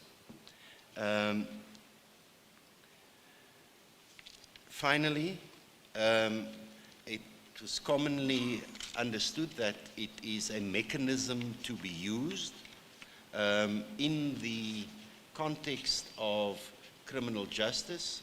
It has its own benefits that was not necessarily discussed in the group as we gathered this morning, because at the outset the facilitator made reference to the presentations that we've already had over the last 2 days, and you would understand from those presentations the benefits to society at large, including overcrowding of prisons, overclogging the court rolls, criminalizing persons for often minor offenses, and undermining their right to be economically active as productive citizens within society. Those are, to my mind, a summary of the discussions. I don't know, DG, whether I should call on members of the group to make an input or not, or rather sit down. Thank you.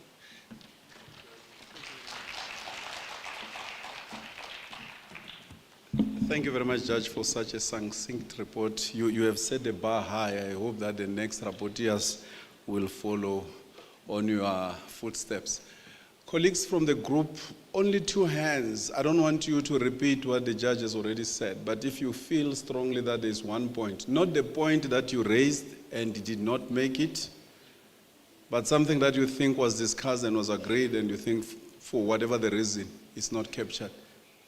If it's captured but not in a manner in which you are presenting it, I will tell you. Just 2 hands. Okay? Yes. Were you in that group? No. I'm looking for those who were in that commission. Okay, you want to add? Okay, give the gentleman a microphone here in front of the cameras. Yes. There he is, yeah. Thank you, Dick Kubana from Legal Aid South Africa again. I just want to correct something that was mentioned when Magistrate Ikaning made a submission earlier. And this is with regard to the affordability of bail, whether the accused person can afford bail or not. There was an amendment made. In relation to alternative dispute resolution. Okay. No, don't worry. I'll give you the opportunity when we get to bail. Yeah. Okay. It does appear that we are satisfied with the report. I'm going to recognize, on the same group, you want to add? Oh, okay. There's the lady here.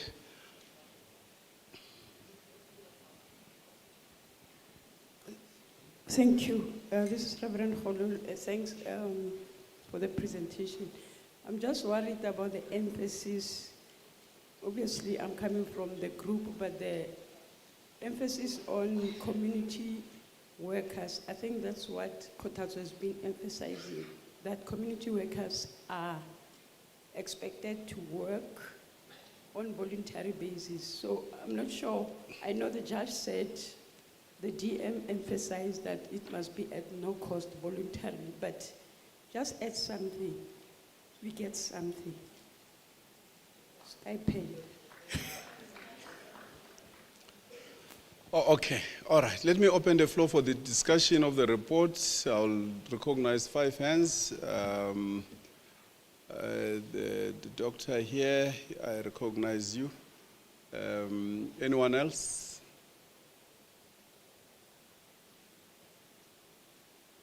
Where? Okay, the gentleman there on my extreme left. Anyone else?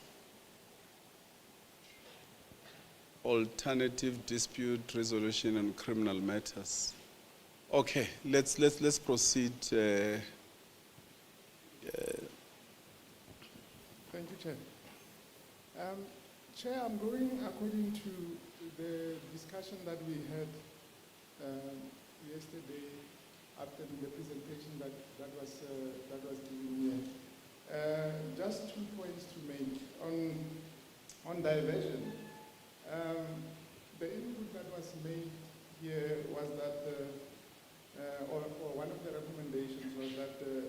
diversion should not be granted in cases of murder, rape, if I'm not mistaken, even robbery.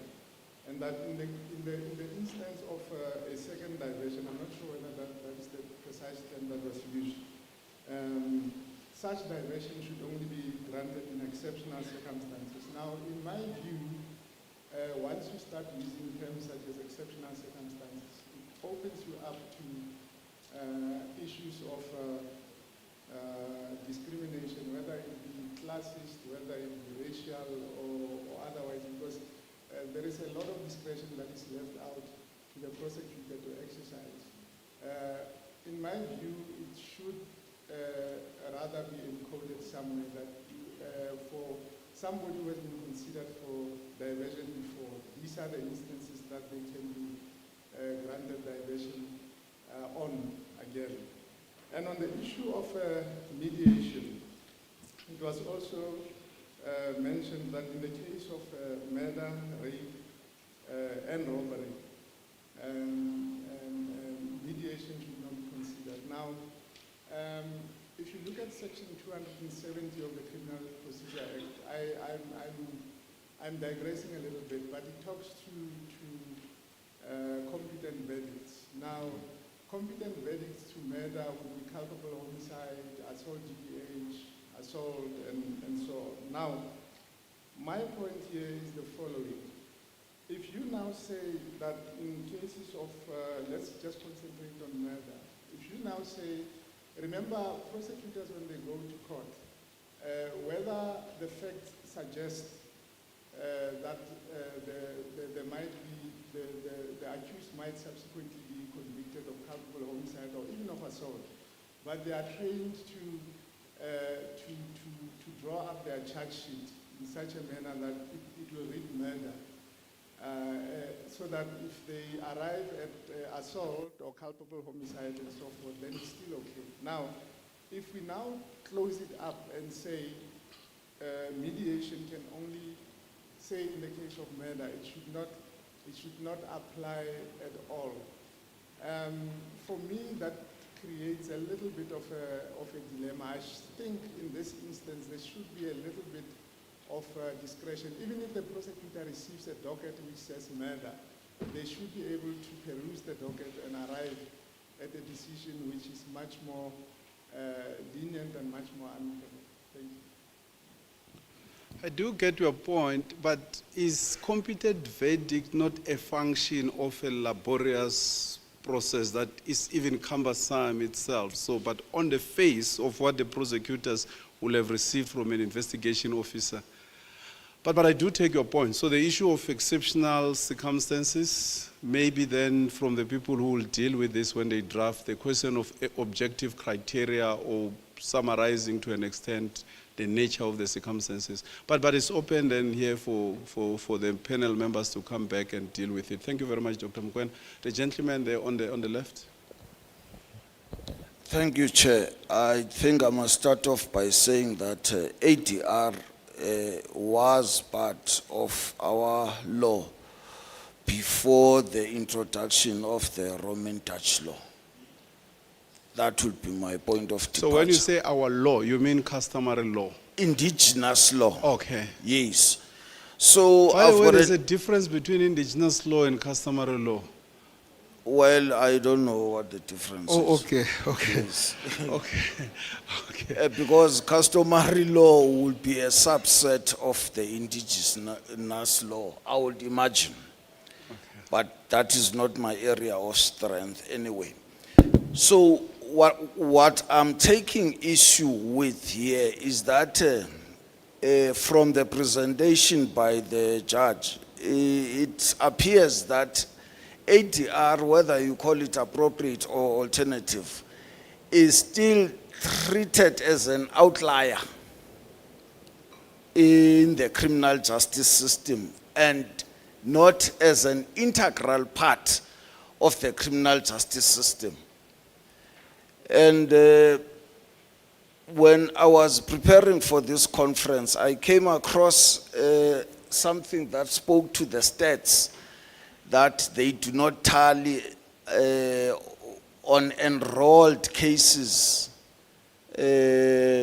versus the outcomes, that there's a huge gap, which talks to the fact that people, the cases that are enrolled, a large number of them do not see themselves to final it.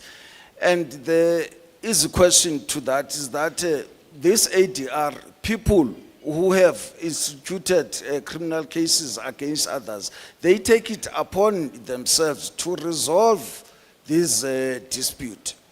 And that is why you will never have the stats right, because ADR happens outside court. So that was my issue, that I think it's still for lack of the better word, the arrogance of the entire system based on the Roman Dutch law that treats ADR as an outlier instead of the integral part of the criminal justice system. Thank you. Okay, I heard the commission when they were reporting, they raised an issue for discussion whether to regulate ADR or not. Will that not cater for that part of the recognition? But that's not for me to answer, it's for the discussion. Any hand over and above the two hands before I give the facilitator and the rapporteur an opportunity to comment? Okay. There's a hand there. Yes, please. Thank you very much. So I think from my perspective, you mentioned the fact that the alternative dispute resolution and mediation might be good for practitioners to serve. So maybe there's some engagement that needs to happen there. Thank you very much. I think, not to just throw away the whole idea, but the discussion, I think, including with the practitioners, I think it's a brilliant idea. Advocate Dukok, from the issues that have been raised from your facility, here in front.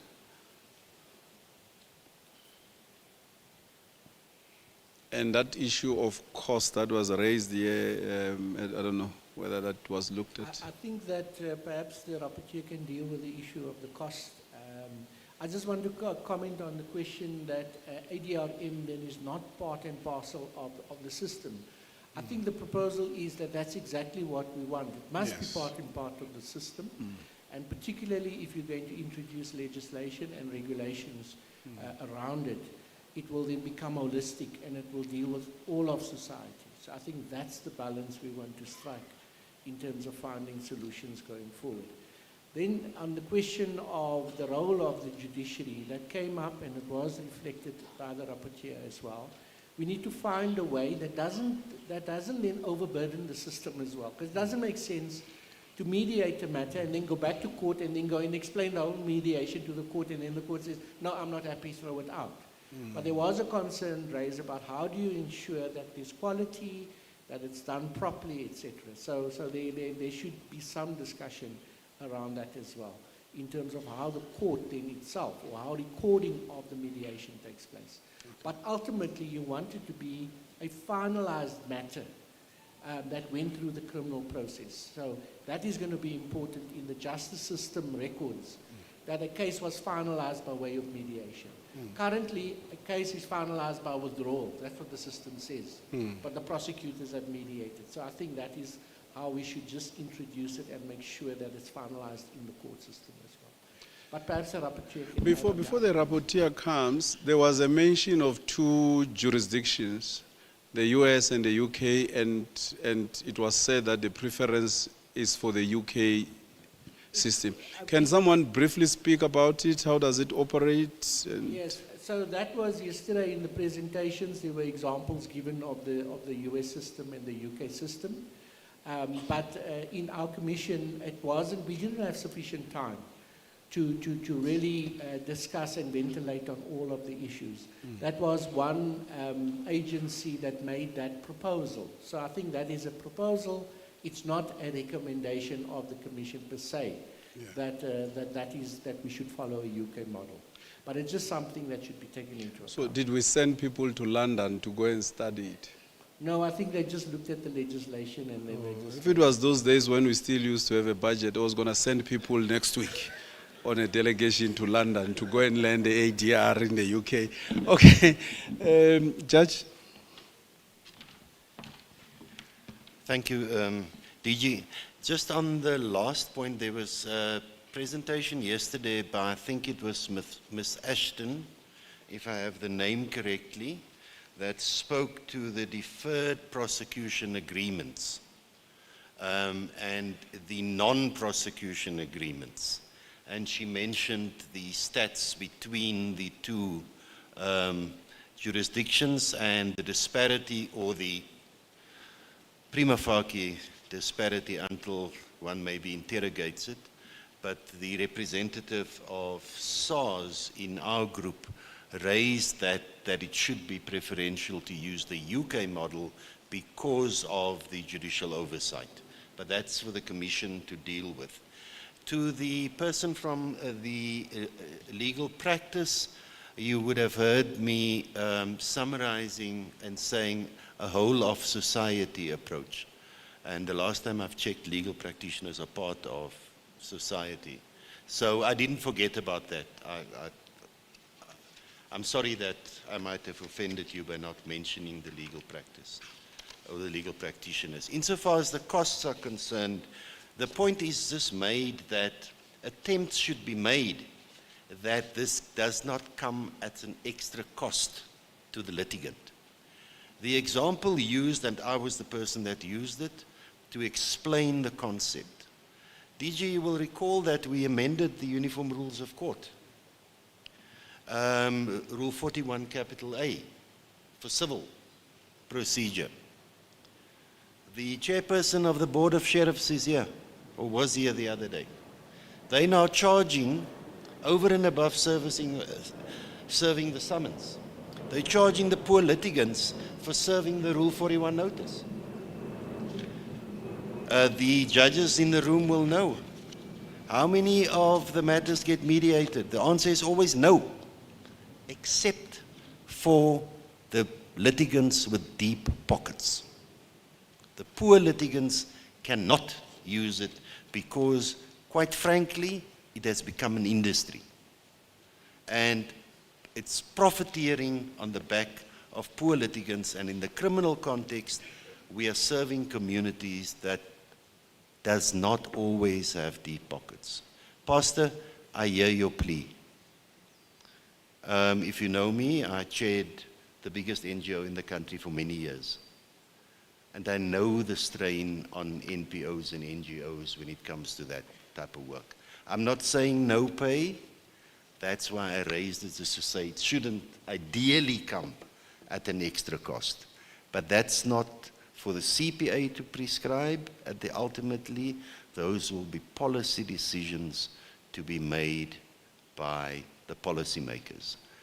Insofar as it relates to the inclusivity, the Deputy Minister, we were blessed to have him in our group, and he pointed out, DG, about the Traditional Courts Act, where it's already embedded in the proposed law to be signed into law, and that will give us equal treatment for everyone, whether you go to a traditional court or whether you go to the mainstream magistrates court or the high court. Everyone will have access to the system, if that answers the question. Thank you, DG.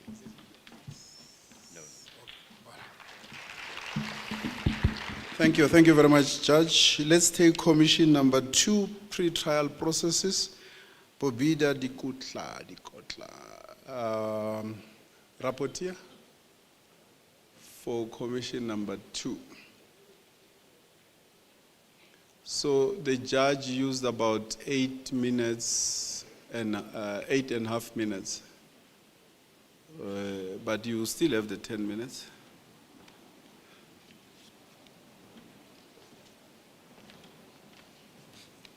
Good morning.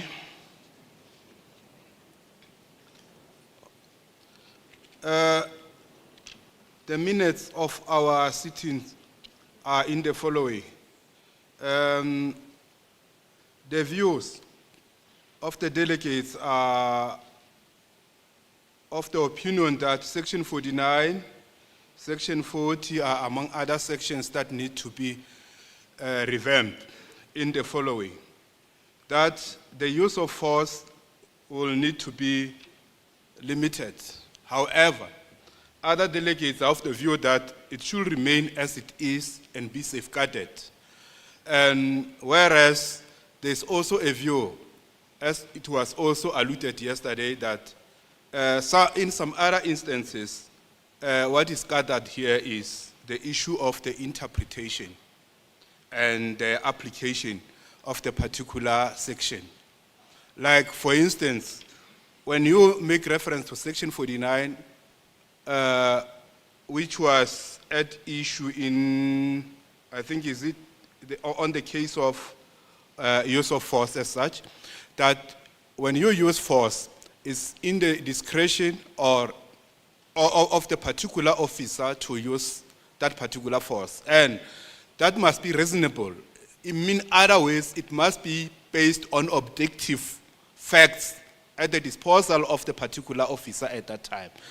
So that even if there is a civil action that emanates from that particular conduct, you must be able to answer that to the civil court to say, no, I considered the facts, and upon these facts, I decided that I should arrest this person and use this particular force. Like, for instance, if a person is using a knife and you decide to shoot that person, you must be able to answer to that. And again, there was also a question that needs to be answered, that the delegates need to take into consideration Section 35, Section 36, and Section 39 in the interpretation of these sections, and as well as in the proposed amendments, in the sense that now, because we are in a constitutional state, we are no longer just decide whatever we decide, we implement whatever we implement. We must also put some constitutional merits or tests into our legislations. In other words, we must be guided by the Constitution as to we should be able to ask ourselves at all material times if whatever we are doing is conforming to the Constitution. And again, on Section 50, it was also attended to that it also needs to be amended. But however, some of the views are also on the point that instead of amending the section, we just need to give it more interpretation. Like, as highlighted, the case of Mashilu versus Prinsloo, wherein Mr. Kruka, who happened to be an attorney in the case, wanted his client to be charged and be brought to court as soon as possible. But however, the officer kept on postponing and postponing up until the matter was taken to the High Court and ultimately with the Supreme Court of Appeal, wherein what is of actual importance now is that the SCA ruled that no, what is important is that the accused need to be brought to court as soon as reasonably possible. So meaning, if you take it through back to the very same officer in Pretoria, the state attorney or the SAPS will need to advise that person that now, from now on to the officers, we are not going to keep this person up until the last hour on Friday and say, but no, it means we can bring this case on Monday. If it's possible that we can bring that person on Thursday, in terms of Mashilu versus Prinsloo, it means just try your level best and bring that person. So in other words, as in a part of the illustration is that we are trying to say, try to gather some interpretation on legislation. If you fail to get the correct interpretation from legislation, try to read case law as the most important authority or source of law, because the legislation on its own, it may not be able to guide the process. And On the other hand, let me just check if I'm just leaving something else. And from social perspective, the issue was also raised on the, mental assessment, anger management, that is associated with the work with the officers, because in most of the cases, they are facing very serious issues which are psychologically and socially taxing for them, which ultimately affect their families. And whereas it's evident that some officers, they end up killing themselves, even their families, as a result of the work-related effects. So some kind of an intervention in the legislation, it can also address those issues. And also on the compensation of the victim, they've also raised the issue of the compensation of the victim, that the victim need to be compensated. It can't just be sufficient to just say the victim need to be compensated, but there must be a process in the regulation to say how much and how and what is the scale, the timetable thereof will be very much important. And as well as the visibility of the police as one-sided, the communities have some views that whenever the police are needed, they are not there, but when there are other issues, the police will be there. And then they've raised an issue like, for instance, on Marikana issues where the police have acted, but in other instances, whenever you call the police, you don't get them. And also, I wanted to confirm if I'm not going to do the injustice to other delegates, because to me, it was just and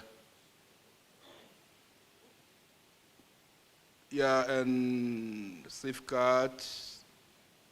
Also on the less serious offenses, that there is a need to have a more comprehensive list of offenses that is not necessary for the officers to arrest, so that they can be in a corner where an officer immediately when it's effecting an arrest, he or she should be able to say, no, this one we are not going to arrest, we are just going to issue summons.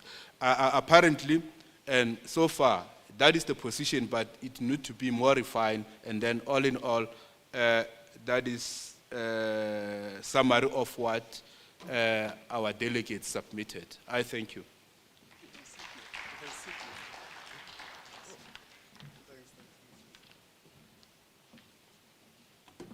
You have set a new record for the rapporteurs. Okay, the members of the commission, I don't want you to expand on what he has already presented, but if you feel strongly that's a point that has been missed from what has been presented. Yes, there's the hand, the lady in front of you.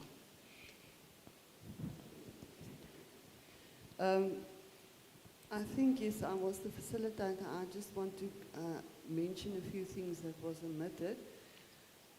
There was a discussion whether we should give the police more powers or not. That was related in Section 49, and that was what was reported about. Then the whole thing, there was a bit of a situation where we would think that some of the delegates would call the police trigger happy. The police were also present in the session, and they also explained a lot of things that we maybe overlook. I think the training of police officers was very much also discussed. And then the delegate from the police made a very valid point in that she mentioned that the police doesn't just have to focus on the Criminal Procedure Act, but she listed various acts that the police have to take in consideration on a daily basis where they work in the police stations. It's the Firearms Control Act, it's the Domestic Violence Act. She mentioned the whole list of those statutes. Very much is the issue of training was also raised by legal aid.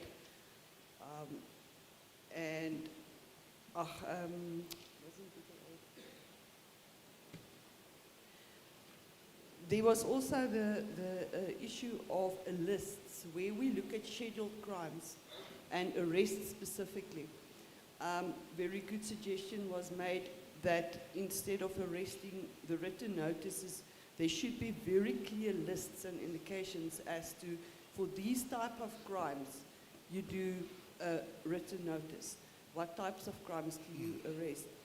To assist the police who have to take cognizance of a multitude of statutes and provisions where they actually do their tasks.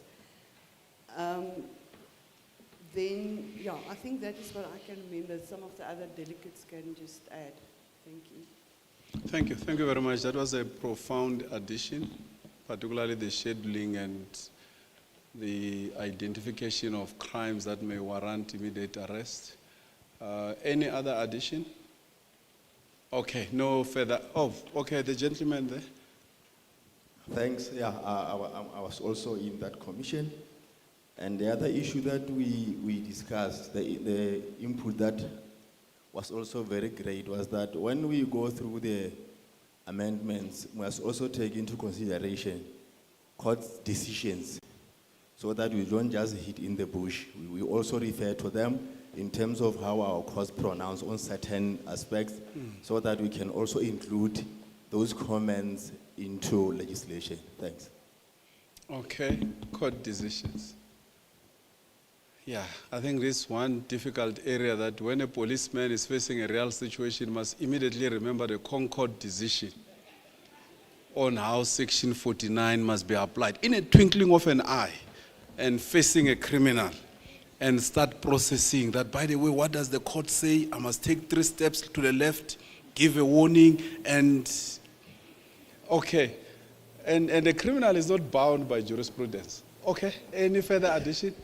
Were you in that group? That will be the last hand to add. Were you in the group? Yes, Chair. Oh, okay. Are you the humble comrade?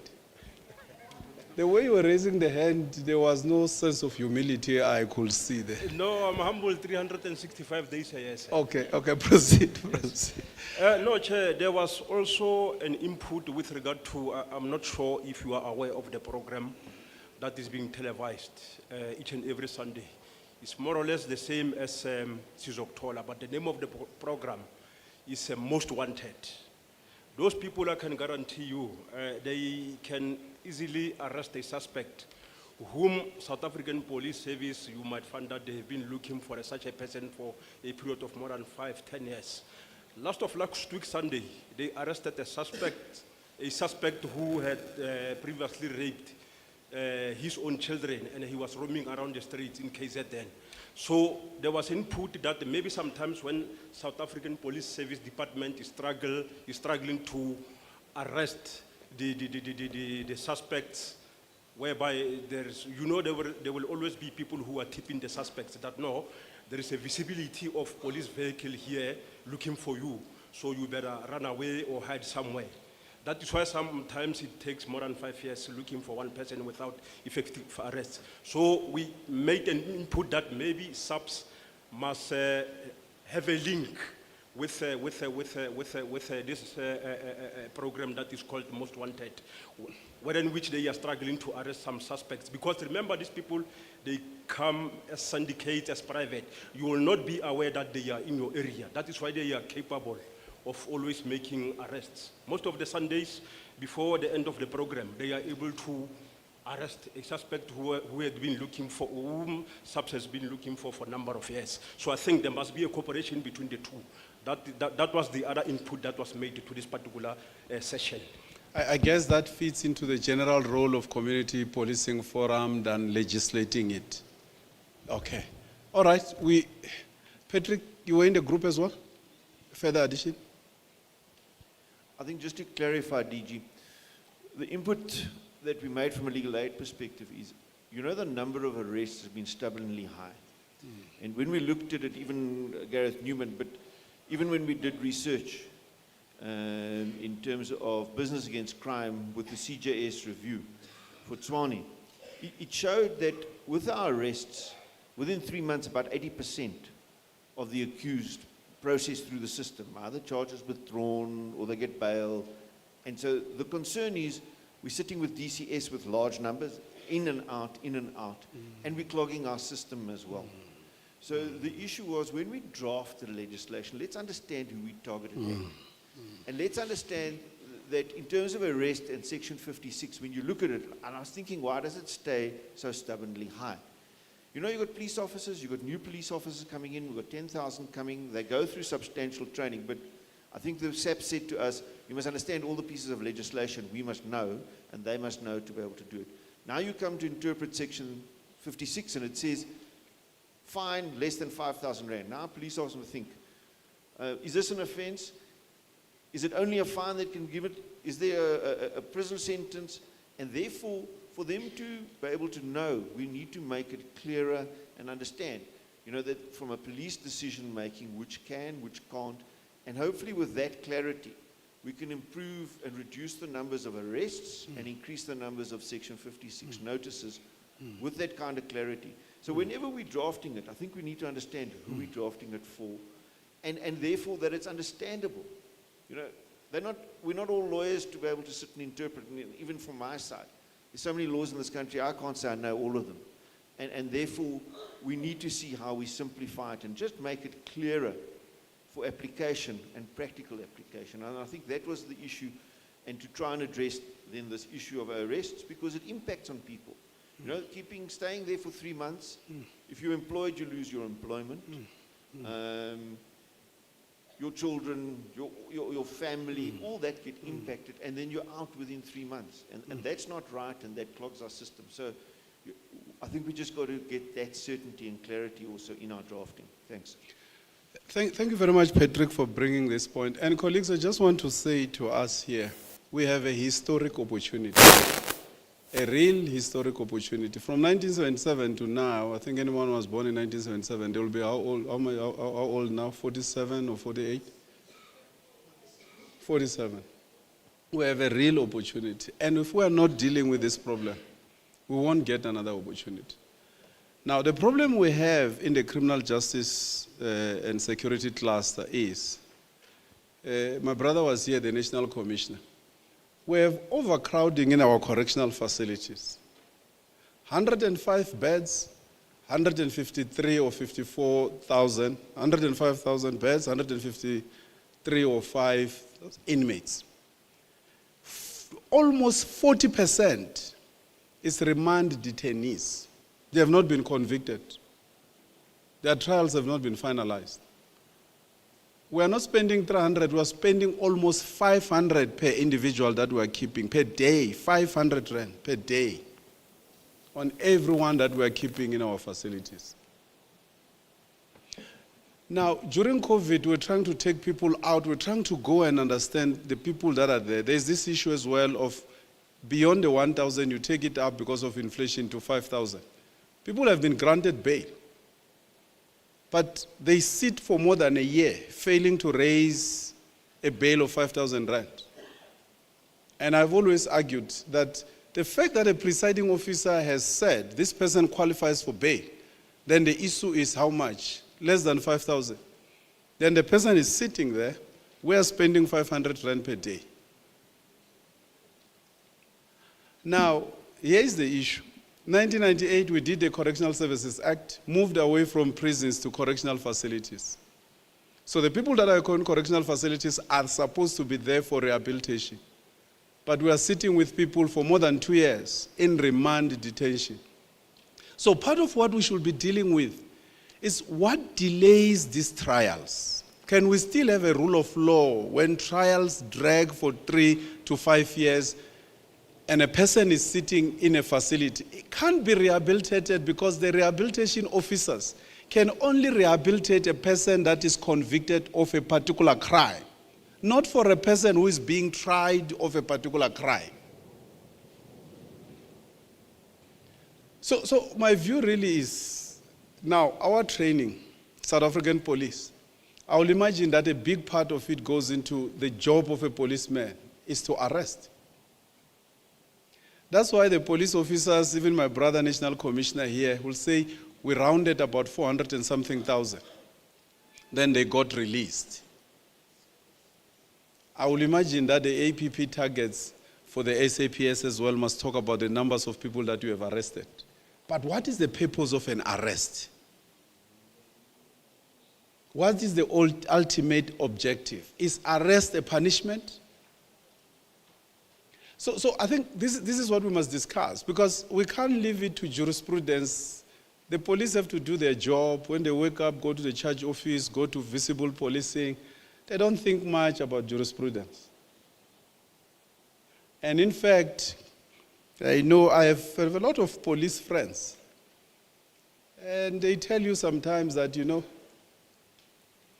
will not arrest him on Wednesday. We'll wait for 5 o'clock Thursday so that he can appear on Monday. Because the 48-hour rule will be disrupted by the weekend. So when the person appears on Monday, it will still be within the 48 hours. So thanks, Patrick, for raising that point. Let me open the floor for discussion. Let me recognize hands, people who want to make an input on this subject.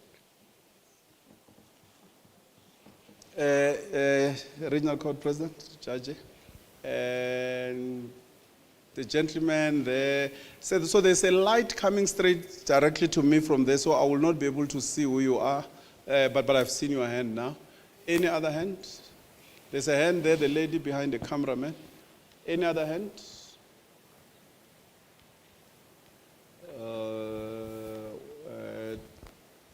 There's a hand there, the back. There's a gentleman there in the back on my extreme right, and the gentleman here in the middle. Okay, let's start, RCP. Well, thank you, DG. I think from what you have said, it is clear that we are all frustrated by the fact that trials take too long, and those that are in custody stay forever in prison. But we must also say perhaps it is about time that we strengthen the hands of the presiding officers by saying perhaps we must also look at Section 342A of the Criminal Procedure Act and then say, in instances where it is very clear that the delay is caused by so and so, the presiding officer should have the upper hand to say whether you have an attorney or not, because you were given sufficient time to secure the service of an attorney. An example that I can give you is accused person who deliberately delay the trial, because most of them are the ones that are sitting in custody, those who are already in custody for 2 years. If you look at the records, they are delaying the trials deliberately. And we do not have something that can strengthen the hands of a judicial officer to say, enough is enough, this trial is proceeding, with or without an attorney. You see, we need something like that, that can strengthen the hand of a judicial officer and build it into Section 342A, so that if a court has made a ruling that this case is proceeding with or without, depending what the circumstances are, then we know that this trial will proceed to the end. Thank you. Thank you very much. Judge Mukoni, JP Mukoni, I hope your scribers are taking points like this. These are serious points that we must not miss, because sometimes presiding officers just hear further investigation. And no one asks, what are you going to investigate? It's just further investigation, and it goes like that. Next week, we pay for witnesses, they come all the way, they sit there the whole day, the matter is called, they are told further investigation. We must still go and pay for the witness to come back for further investigation that is not being explained. I'll come back to you, Mkoni. Where was that Thank yet? you. Was it, who has the microphone? It's me, CDC, DG.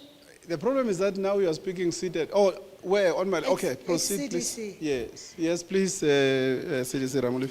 Thank you, DG. You have covered me the first part of what is the importance of this workshop. So I'm not going to go and repeat the waiting trial challenges that we're having and the overcrowding. And the judge also covered me, so I'm just going to just add, maybe by asking a question, or maybe the law must also look at the use of force, bring back an element that can also protect the lives of the officers in terms of the South African police and also the correctional service prison staff.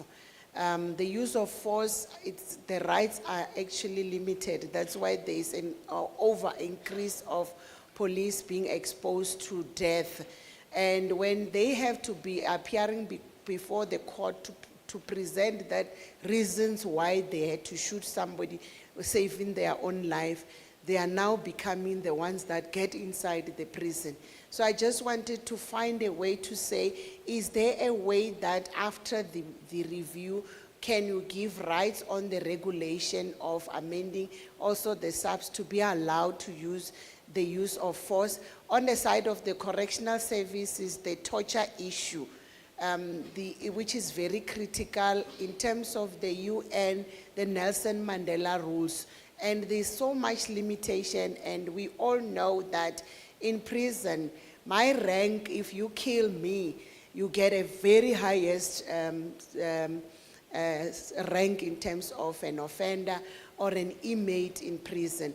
But our officers are not well so much covered in the legislation aspect of the use of force and tortures. While we analyze the crime, the elements of foreign nationals that are coming and get arrested are ex-combat soldiers of various countries, well-trained, well-prepared, they know.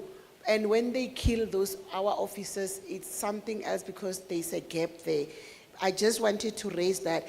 I support strongly the strengthening of the judges in terms of a leg on the arm of all those who are 21 months above in the pre-vital trials, that their cases are not in the categories of those scheduled and they are minor.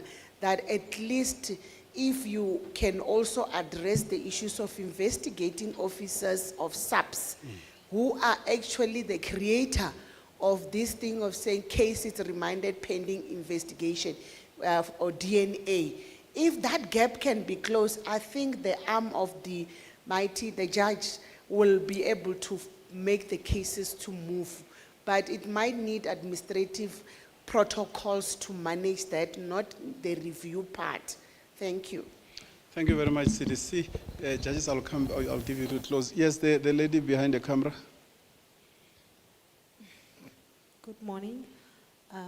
Thank you for the chance that I've been awarded to talk to you, honorable person. And it's not a question as such, but it's my thought, and I wanted to pose it so that. Oh, okay. By the way, I'm Putuma Zeko from Catherine's Parliament. I just wanted to pose the question, or my thought as per se, as in, does the judicial system, is it fair on everybody due to the fact that when a private lawyer is being hired, we seem to see that that case is being prioritized on a fast-paced pace as to resolve it. But when a legal system, you are falling under the legal system as the legal aid, and you can't afford your own private lawyer. I'm talking from the victim's perspective now, not from the accused or the detainee. So we just want to find if we can close that gap, because most of the people who are victimized, especially from the locations, from rural areas, some can't afford private lawyers, and they do want to see justice being done, and it takes long, and when it takes long, the frustration gets to them, and we just don't want to see street justice being served on other people, like there's gonna be street justice, because the legal justice is taking too long, and we just want to cut the norm that the legal system isn't working or is taking too long. Okay, the preference to prioritize those that are defended by private defense attorneys or lawyers at the expense of those that are defended by legal aid. It might well be a different story as well of legal aid lawyers being overworked, the ratio of the cases that they have to take care of. Let's take this hand here. I'm seeing a lot of new hands shooting up. Remember, I have a set of hands that I made a call to everyone. I was fair. Now you are enjoying the discussion. You want to participate. Okay, okay, proceed. Thank you, sir. Laurie Gravenstein from the Social Justice Foundation. I had the privilege of working as a young man as a detective before I started prosecuting, and then onto the bench as a magistrate. And I've spent 25 years of my life there. My suggestions are the following, and that is to bring in a public prosecutor as soon as possible after a case has been reported. And this is very similar to the French system. This will be with the sole purpose of screening the police docket. It will save a lot of money, as the investigations are very expensive. The real cases can be escalated with the guidance of a public prosecutor.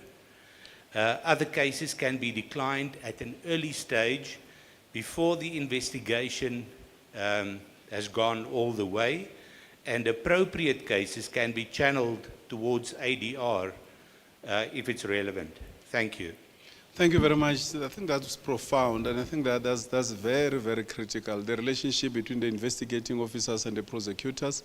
Anyway, the prosecutors will help the investigative officer to know which elements of the crime needs to be strengthened in terms of the investigation and the evidence.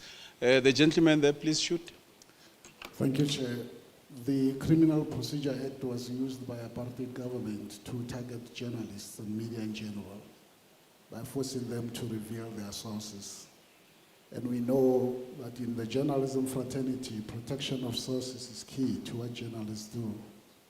I've heard in the first day of the conference, it was mentioned the importance of tightening the laws around protecting whistleblowers as well as witnesses. And also the example of Babita Jokran was used because as somebody who blew the whistle on corruption, we know what happened to her.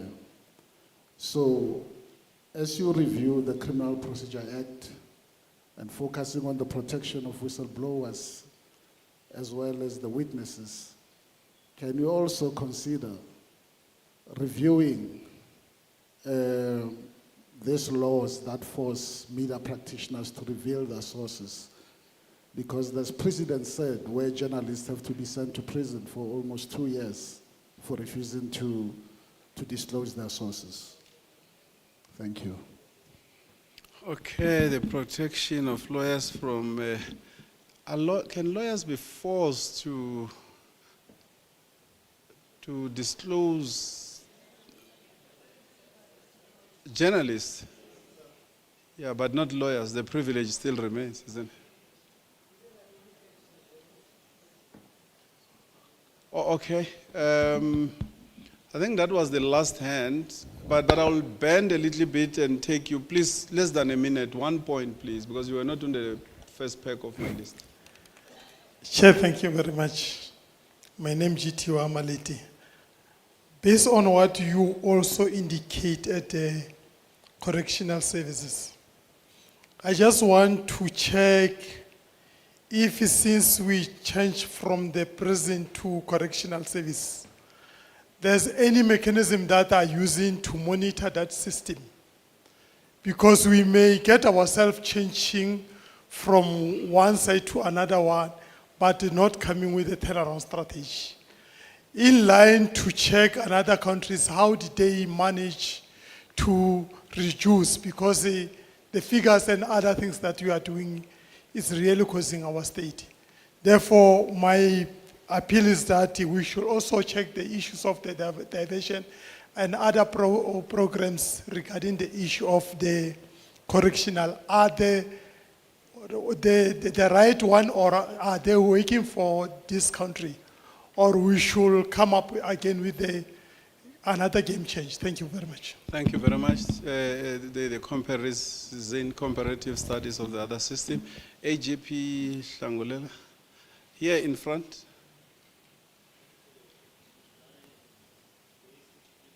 Oh, here's a microphone. Here's the gentleman with the microphone here. Thank you for affording me the opportunity to speak. Mine is basically to underscore the statement that you have made, and which drives into me, and I'm sure into the hearts and minds and souls of other South Africans, the pain that the society is facing at prisons. That is the overpopulation. And I appreciate it very well that the fundamentals of this meeting is basically intended to ease up all processes such that at the end point where we keep prisons, they are not kept there for a very long time. A thought that has evolved in me over time came up again yesterday when I listened to one of the speakers saying that the rehabilitation process at corrections is a pipe dream. That's the context.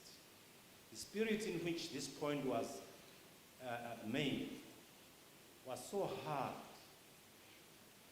and perhaps one might have interpreted it as a toy-toying strategy, which in actual fact it is not. What it does indicate is that with so many South Africans being locked up into prisons, the intention is that they should be rehabilitated. We are not going to go away from it. They are very much part of us. They have offended. They are there to serve their terms for specific conduct, not generally because they are animals. No, that's not the case. Now, what has evolved in me, and I'm not sure how this can be unlocked, is how can one tap into the industry of inmates who have gifts, who are intelligent like me and you, who are professionals, and who can produce things that would be beneficial to to those that are not serving terms in prison, okay, as well as for themselves, so that this rehabilitation system can work much faster. Lots of documents have been written over a generation of administrations of our government, beautiful ones.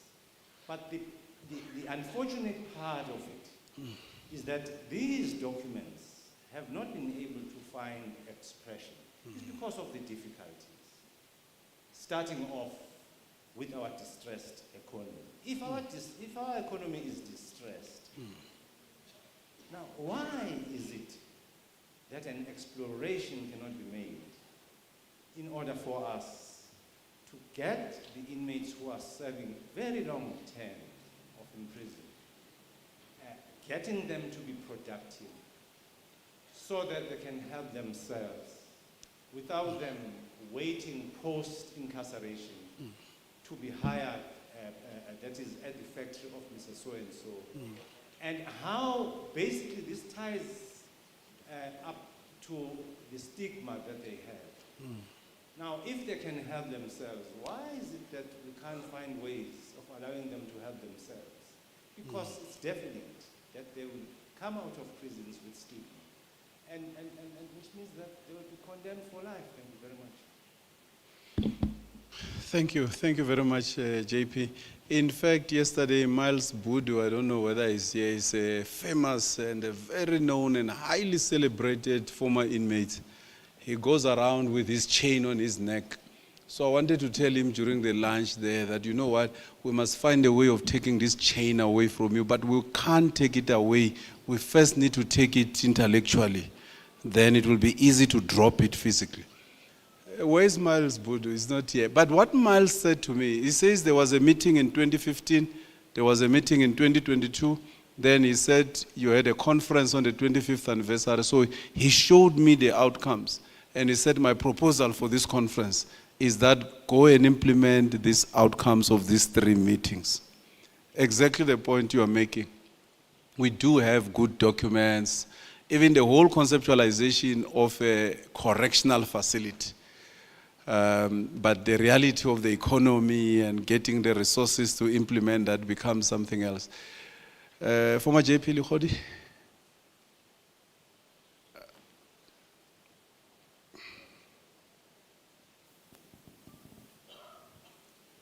Thank you, DG. I just want to comment on what Regional Court President Mr. Jaji said, but on a different aspect. As a committee, we are also considering whether we should not introduce a restriction in the Act, restriction of number of postponement without a judicial inquiry. In other words, if you are sitting there as a judicial officer, there is someone who is in detention, and some of those people, the bail of 2,000 rand has been fixed. You need to hold a judicial inquiry as to the circumstances why you are still in detention. We are also considering whether the length of postponement of matters. Say, for example, is today someone is remanded in custody without bail, and you postpone that matter, for example, until January or February next year. We are considering restricting that so that, again, there should be a situation where you will be in a position as a judicial officer before whom a detained person is appearing for the 2nd or 3rd time. You should find it necessary to do that kind of an inquiry, because quite very often when we deal with the appeals and you have the record of the proceedings from the magistrate's court, you actually find that there has been a postponement in a particular matter, and someone is in detention, and there has never been an inquiry as to why this particular person is being detained for so long and why he or she cannot be released. So those are some of the issues that we are going to consider, and we are mindful of the fact that our colleagues in the magistracy, they have a lot of job, but I think this is a very important aspect that we need to be apprehensive of what is happening, the realities, because some of those people, they have been given bail for 1,000 rand. 3 months down the line, they come back to you, they're still in detention. You postpone the matter, no inquiry, you don't even try to find out as to whether this person cannot be released on bail. We will consider some of those aspects. Thank you. Thank you very much. And I think that's where the contribution of the judiciary will help a great deal. Thank you very much, colleagues, for the... Okay, there's a demand there. I hadn't seen you. I accept that you are just on my extreme left. Okay, can we take the hand there as the last hand? Briefly.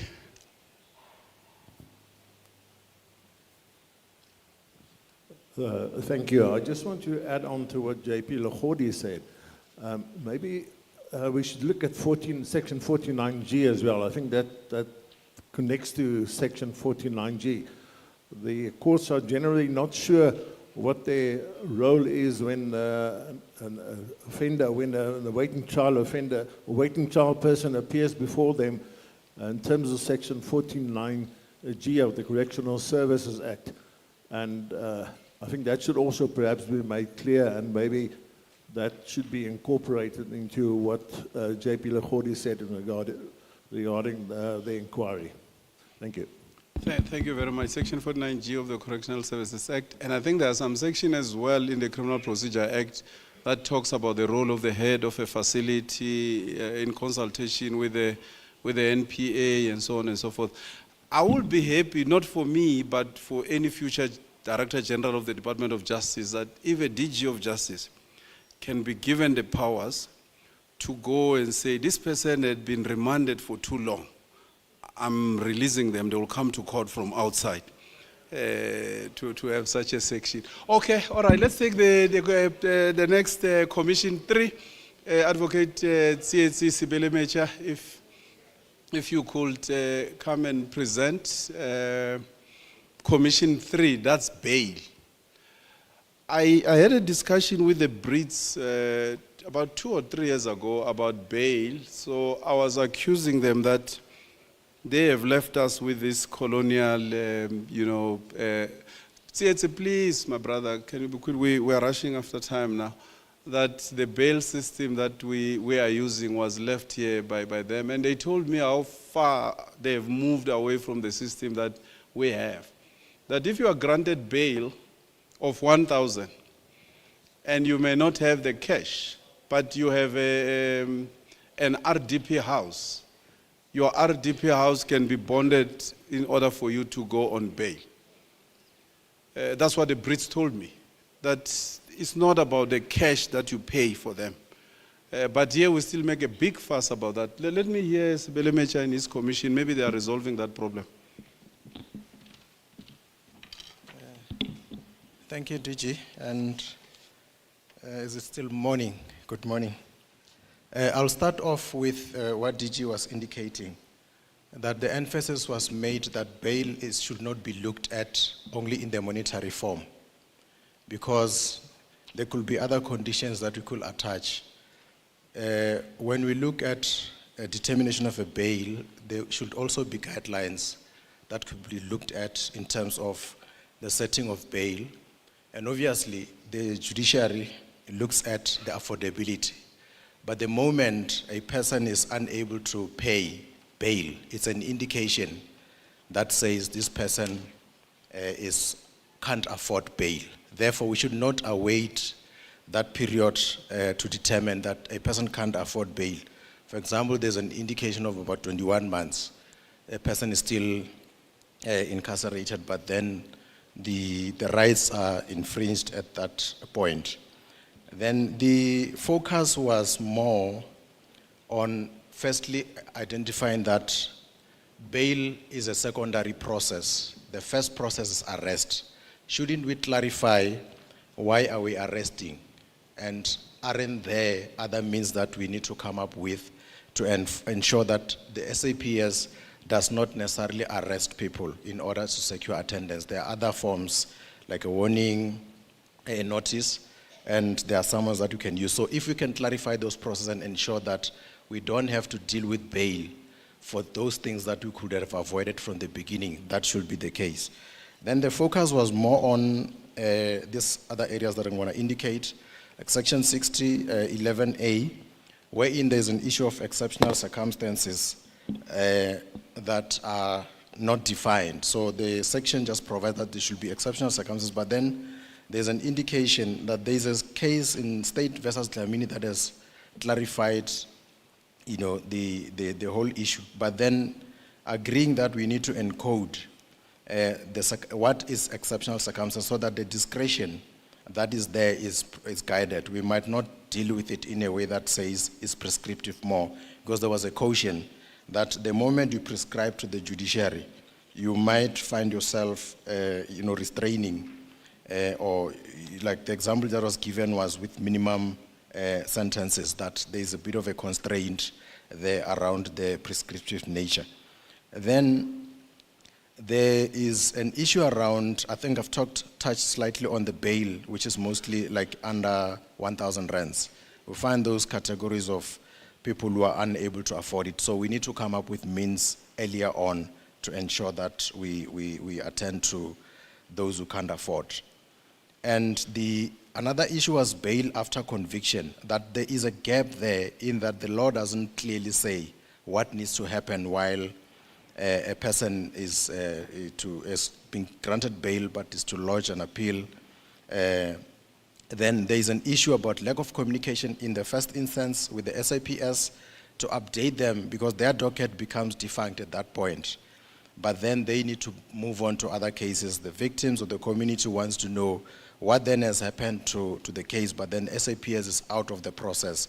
And it's only, for example, DCS, the legal practitioners and the courts in a way that would only know what then happens around the process. And if the appeal is not prosecuted or it's struck off the roll, or there's an issue about the tracking of the person, and there is then a suggestion, again, and I'm going to combine this with the issue of the determination of address that we dealt with, to say, why don't we look at technological aspects that are existing currently, that we have or exposed to make sure that we determine the people's addresses so that we don't struggle to trace.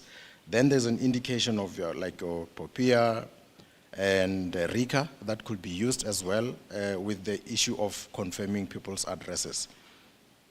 Then the issue of payment of bail, I think there was an issue around use of EFT, but I think this is on more the modernization aspect, that when a person pays bail through EFT, it does not necessarily translate to payment at that point until the money reflects. But then there's a question on the point of drafting, and I think that was raised to say, do we also have to necessarily legislate for such kind of things, because that could be an issue that could be dealt with outside of the law, so that the law is not prescriptive about each and every procedure that needs to be. So when technology advances, then we also need to adjust it without having to go into the law and write that technology has moved, then therefore we need to move. So we need to look at other forms. And then the issue of bail, I think, was also said that it's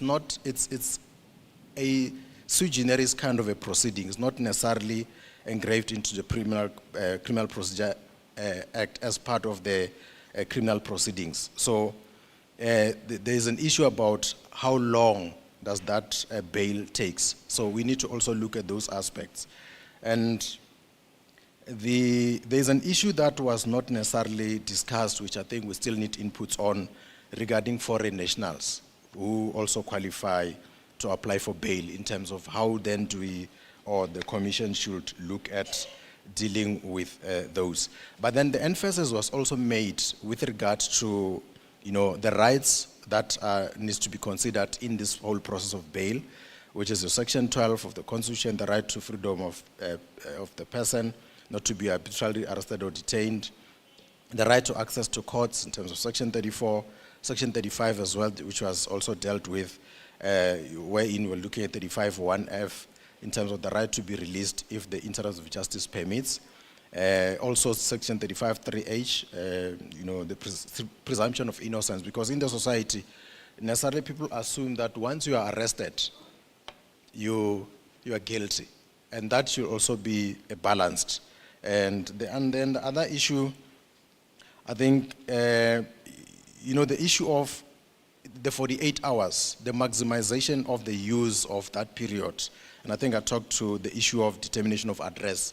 In that period, or right from the beginning when JCPS is arresting, there are certain things that within the 48 hours must be done to ensure that we don't necessarily constrain or further detain people unnecessarily. And I think the other commission, even yesterday, I think Ms. Louisa Roberts would have dealt with the issues that needs to be strengthened from that point.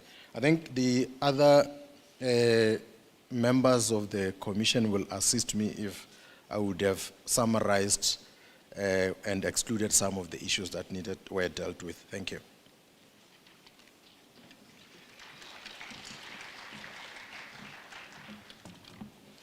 Okay, thank you very much, Sibelemecha. No, you can wait. You can respond to some of the issues. Okay, any addition from the commission? Anything that colleagues feel like was left out? Dr. Mkwena? Okay, Dr. Mkwena, AJP wants to make addition. Let me take that addition. Okay, I'm taking Dr. Mkwena, I'll come back. Were you in that commission? Yes. Eh? Oh, okay. Colleagues, you might recall that in Mr. Mdumbe's presentation yesterday, there were quite a few aspects that he dealt with and that we didn't actually find time to arrive at during today's session. Issues such as the role of victims, the verification of the particulars of the accused, and the enhancement of bail, police bail, actually. Now, another important contribution that was, we were actually blessed in our session that we had an array of experts, mostly from a practicing background, magistrates, attorneys, and colleagues from the correctional services who actually covered a whole range of issues that are interconnected as far as the issue of bail is concerned. But one aspect that struck me that was made by one of the colleagues was the issue pertaining to the affordability of bail actually took up a lot of discussion as far as or a lot of airtime as far as the discussions were concerned. But there was a point that was made that even the advisory committee had not actually looked into. The issue pertaining to one colleague who is a magistrate indicated that remember when bail is issued, there should be an inquiry pertaining to affordability. A magistrate will ask the accused, can you afford 500? The accused, because probably they are appearing in court for the first time or for issues that we cannot explain, will simply say, yeah, I can afford 500. Meanwhile, they cannot afford 500. The magistrate takes it at face value that they can afford 500. 21 months down the line, the accused is still in custody. Now, the input there was that there is actually case law which directs presiding officers on the procedure to embark on in verifying affordability. One of the inputs that were made in our session was that that should form part of the legislation going forward. The issue of the magistrate having to make an inquiry, a more detailed inquiry on affordability. Maybe we could arrive at an arrangement which makes it easier to determine whether a person can afford bail or not. Thank you. Thank you. Thank you very much, AJP. Thank you. I was attracted to the point raised from the other group that is on ADRM. And we touched upon this in my group under the auspices of the restorative justice factor in bail proceedings. It was raised in my group, but we did not deal with it a lot. But I think that it is resounding and it needs to be emphasized because amongst the offenses which would have been committed by the applicant for bail would be, for an example, a husband or a wife, on a tiff arising out of a conflict in the house, or a matter relating to it might be stock theft, something that pertains to or that affects the community from which the incident arose. And in such circumstances, mediation would always be a need in order to determine whether the accused person should be granted bail or not granted bail. That's the first part. So the second part is, perhaps for the purposes of review or reviewing of the Criminal Procedure Act, is that it would be good for the Act to take into cognizance the need to get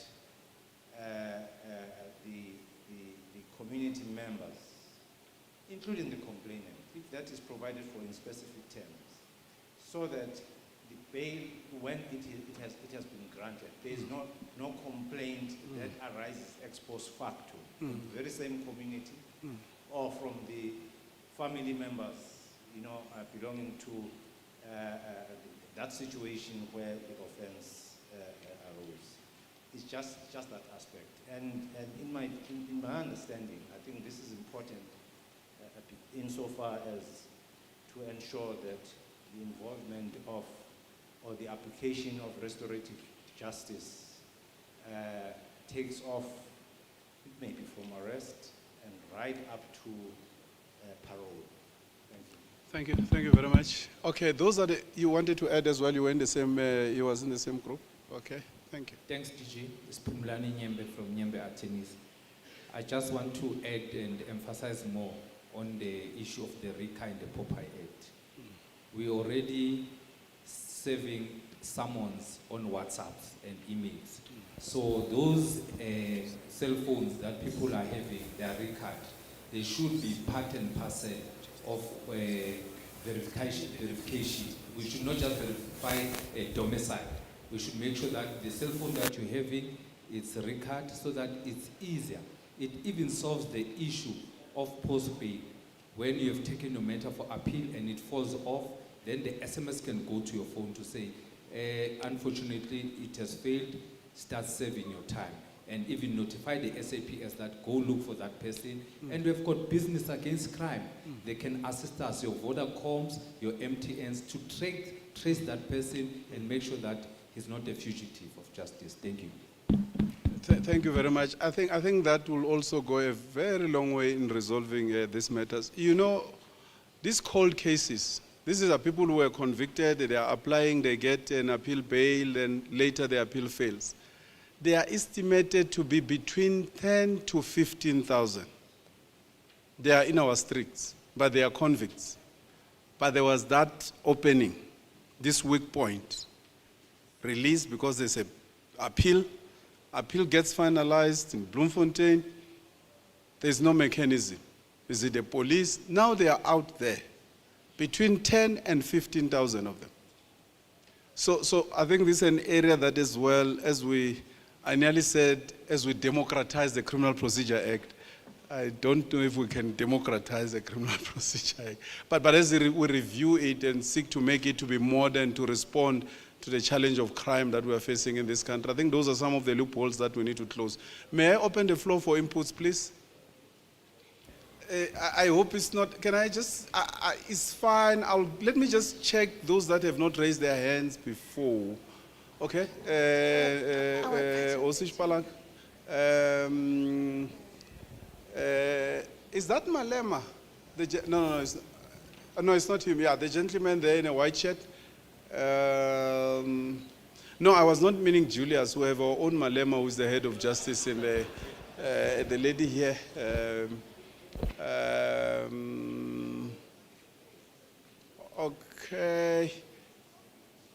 Okay, I'll take, I will reluctantly take you, comrade, and the CDC. And okay, and oh, the gentleman here, yes. Let's start with the gentleman here. DG, got that. No, Osish Palanda, we are going. Yeah. Thank you, DG. The issue that you just raised, of bail after conviction. Now I've got my own constitution here. The constitution deals with 3 kind of categories: arrested persons, Accused persons and Detained. detained. ne? Now, once you are convicted, you become a convict. You are a convicted person. You are not part of the Section 35 provision because you are convicted. You have been pronounced guilty. The presumption of guilty falls away. Therefore, the conditions of bail there become cumbersome. You are not entitled to bail because there's another process that falls into place, which is the sentencing procedure. Then there's another stage again. After sentencing, you want bail pending appeal. You are a sentenced person, you want person. So those two facts, the bail proceedings must be different.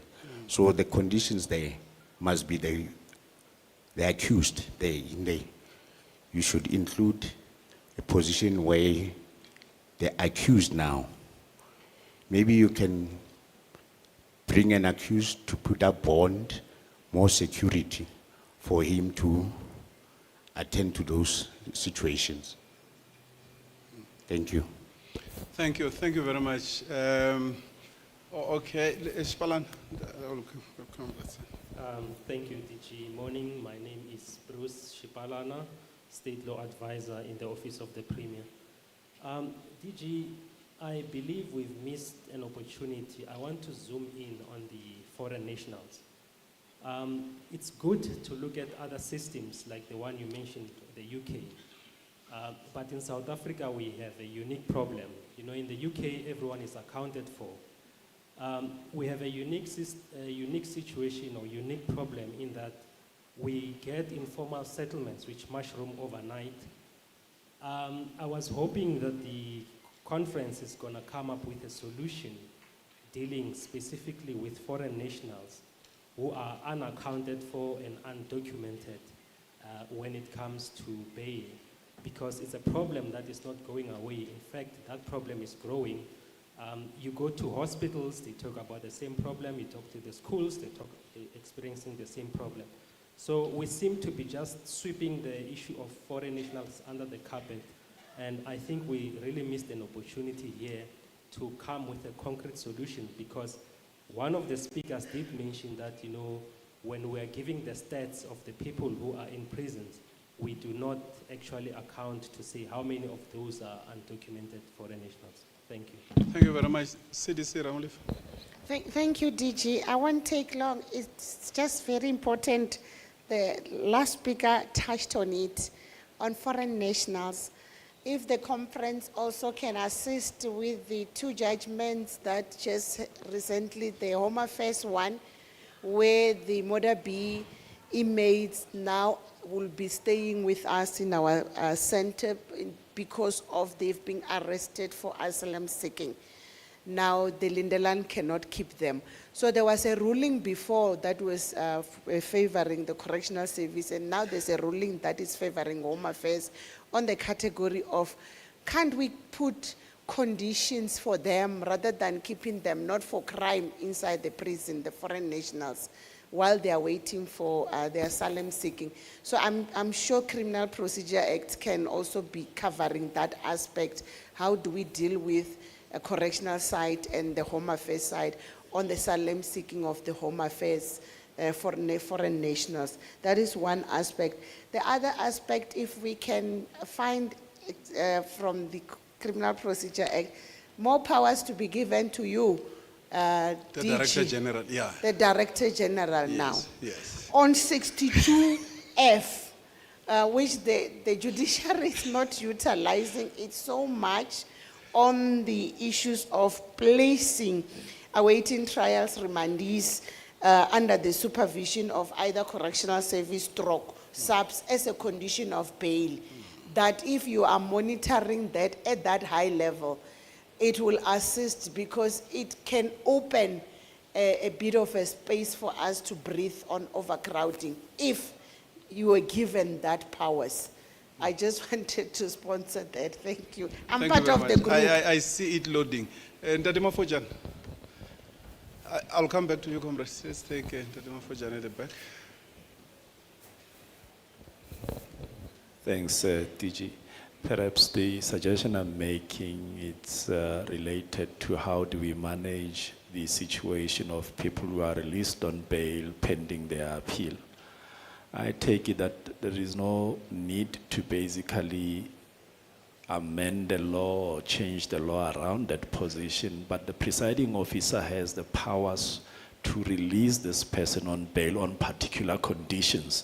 And one of the conditions is that he must report after the outcome of the appeal that has failed, that he must go and serve the sentence. Now, other conditions that can manage that situation would be the conditions that at least also even bring the investigating officer closer, in that this accused person has a duty to report and check with the investigating officer on perhaps 2-month basis, both of them verifying and checking with the registrar of the appeals as to the process and the outcome of that appeal. In that way, you are reducing and foregoing the problem of having to say he's gone, we can know, and the SAP police officer has closed the docket and it's over. No, it's not yet over. The matter is still proceeding, and it has been found that he can be released on bail, and either the bail amount has been increased, but the conditions are different. And to monitor and manage that situation of the disappearance of the numbers that you have given, I would propose rather the consideration be that either presiding officers should put some conditions that can help in the situation. Maybe they did not consider that because they were not aware of the fact that this position collapses after the bail has been granted. Thanks. Thank you. Thank you very much. Let me take the comrade, briefly, comrade. There he is next to you.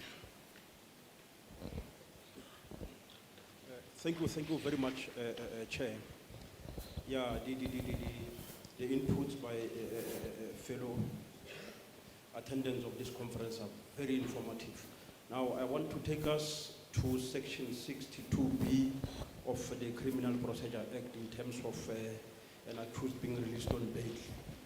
I wish that we can incorporate some clause there, because a bail is something that cannot be given to each and every person who applies for it, and therefore knowingly so that he is protected by the Constitution. Remember, we had a recent case. I'm told that... No, just go straight to your proposal. What are you proposing? That no, the issue of the bail must not be granted to each and every person, because you will never know. It must be properly be researched before it can be granted, because we want to avoid wasting South African taxpayers' money by having to fly to foreign countries to go and litigate, whereas such accused persons could have stayed in prison up until their case is finalized. Mandu, I heard that there was a man who was released on bail, and he flew to Malawi using a broomstick, but that is a rumor. Point. I'm not sure about it. You have made a point. Just give Chauke there, just behind you. There was a last hand here. No, I think it's gone. Okay, let me take Chauke, the last person. Thank you, DG. I thought the issue of overcrowding, that people are on bail and all sort of things, the interim measure will be to come with a proposal that will say all unsentenced prisoners, there's nothing that they are doing at Correctional Services Center. The police stations be the remand place for all those who have not been sentenced, but those who have been sentenced should be sent to correctional services, depending on the nature of crimes. We can deal with that. Thanks, DG. In fact, that will be in line with what the law will be, because correctional centers is a place for people who must be rehabilitated.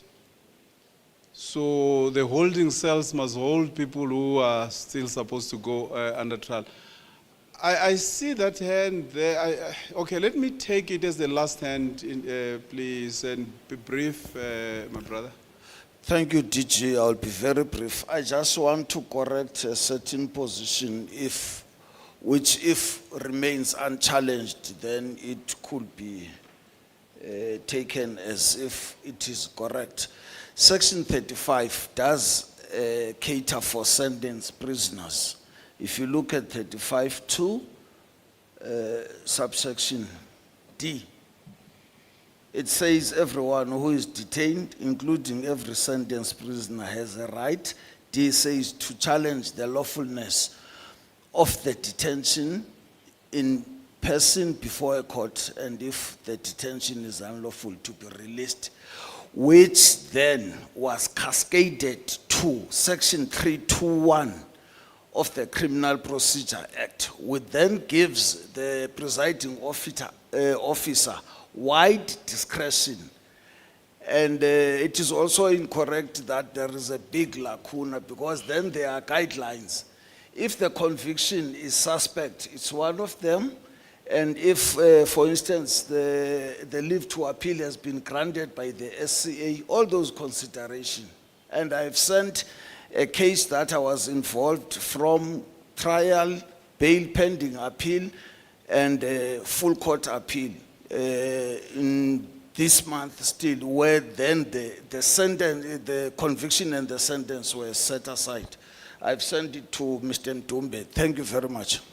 Maybe part of what we may include, I take your point, all the defense lawyers whose clients' appeals have been dismissed must help us to find these 10,000 guys to take them back.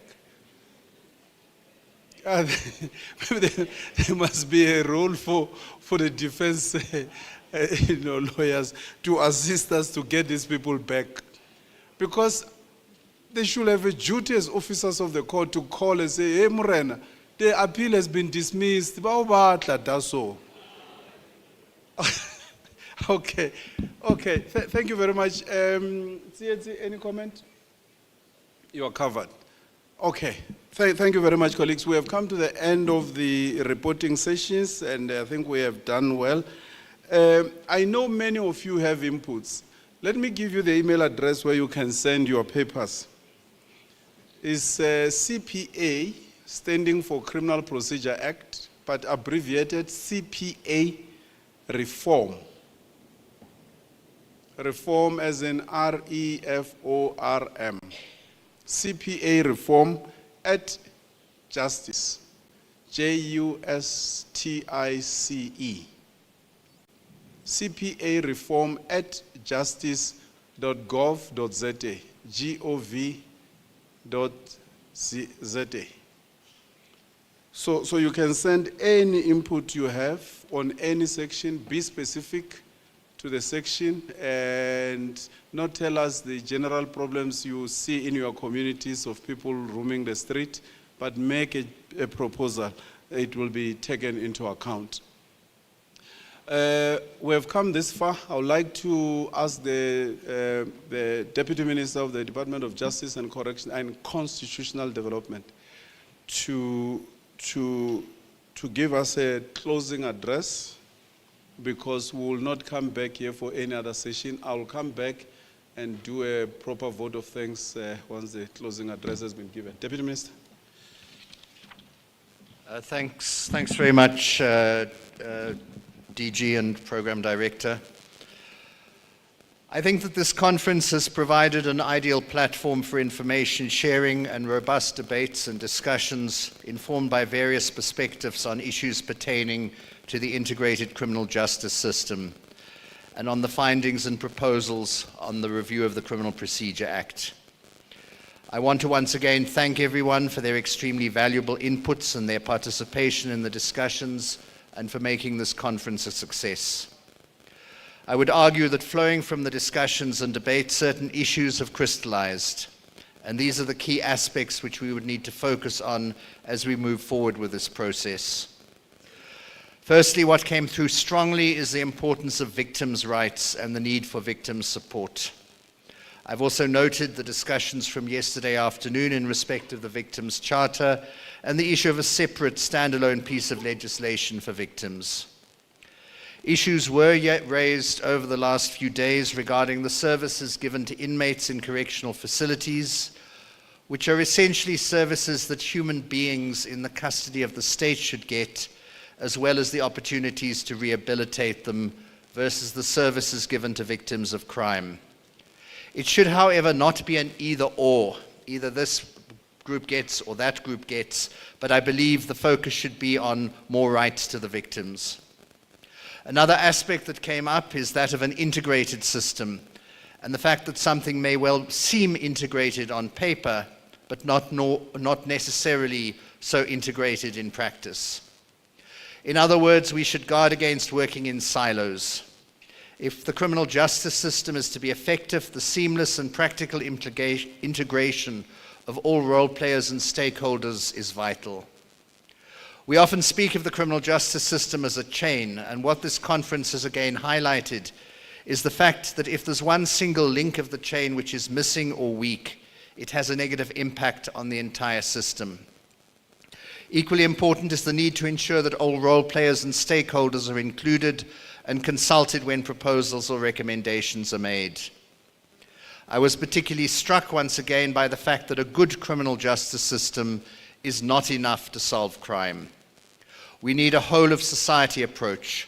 We need everyone to come on board.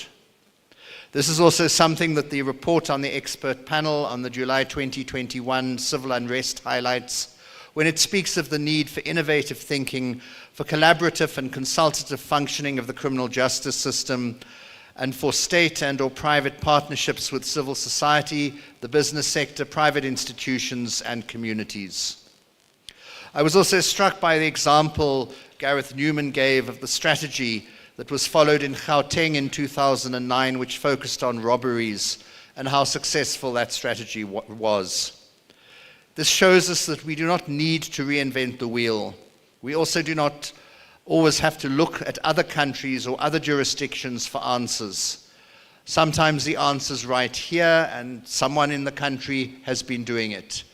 On this issue of bail, I note that there's a protocol from correctional services, NPA, police, on bail, which goes back to 2009, a very detailed document.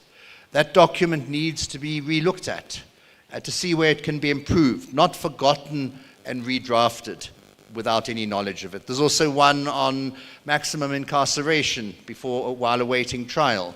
So a lot of the work has been done. We need to build on that work. Speaking of Gareth Newham's presentation, it was also interesting to see his statistics regarding the massive drop in the murder rate in South Africa from 1993 to 2012.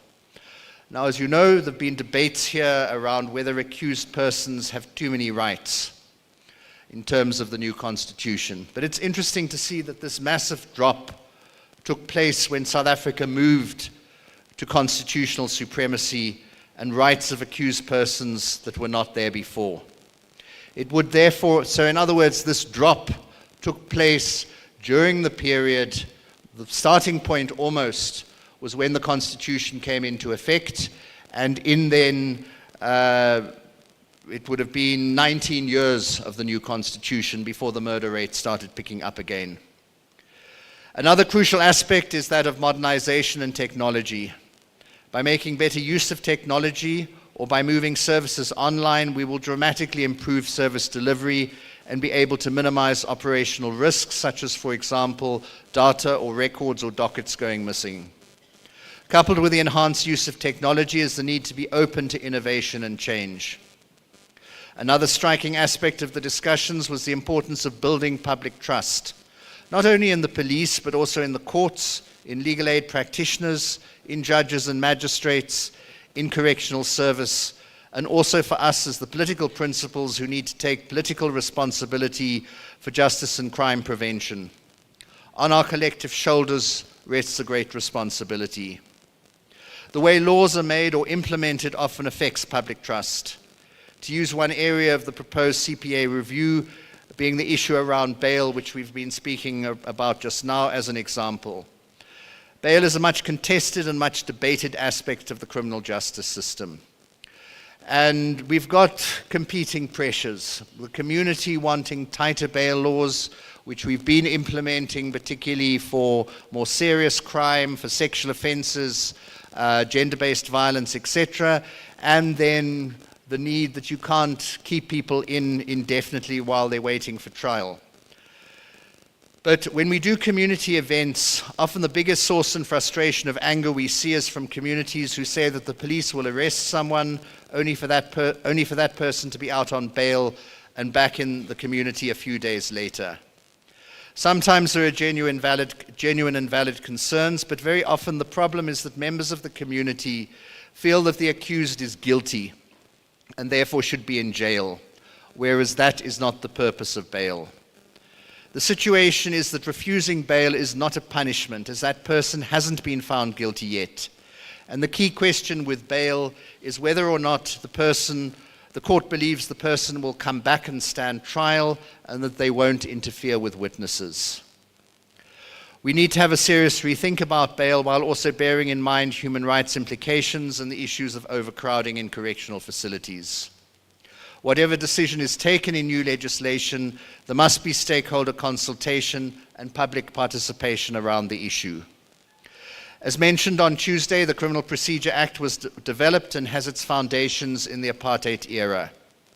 Although the Act was amended on numerous occasions to bring it in line with the Constitution, these amendments retained the essential framework of the Criminal Procedure Act without overhauling it to infuse a culture of human rights and human dignity ushered in by our Constitution. The review of the Criminal Procedure Act raises a number of issues such as delays in criminal trials, the secondary victimization of victims of crime, and inadequate mechanisms to mediate criminal charges. If we do not address these issues properly, people will lose confidence in the criminal justice system. This conference has provided us with an opportunity to engage on some of these matters. I would urge that we do not lose the momentum which this conference has created. As we take the process forward, it's important to hear the views of as many persons, communities, and institutions as possible. We need to go back to our institutions, to our sectors, to our constituencies, and hear their views on the draft discussion paper so that we can develop the best possible bill. In this regard, persons with inputs that they would like to make should please submit them in writing to the South African Law Reform Commission or the project team, and you heard from the Director General the email address earlier. There will also be focus group discussions and communications with key role players. The successful review of the Criminal Procedure Act will depend on solid public engagement. Finally, we need to take forward the proposed recommendations made here so that we can address the identified gaps and challenges in achieving an efficient, modern, fair, and transformed integrated criminal justice system. Our communities deserve to feel safe and to be safe. Thank you.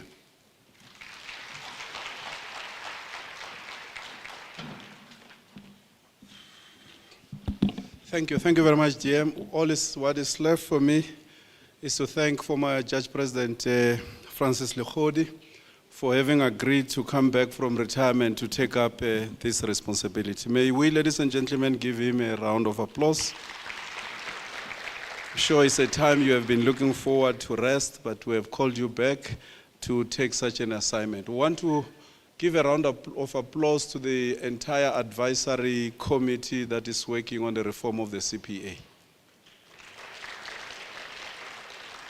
And want to thank the colleagues, the senior managers, DDG Kalei, and the entire team, the Secretary of the Law Reform Commission, the Deputy Secretary, and all the senior researchers at the South African Law Reform Commission.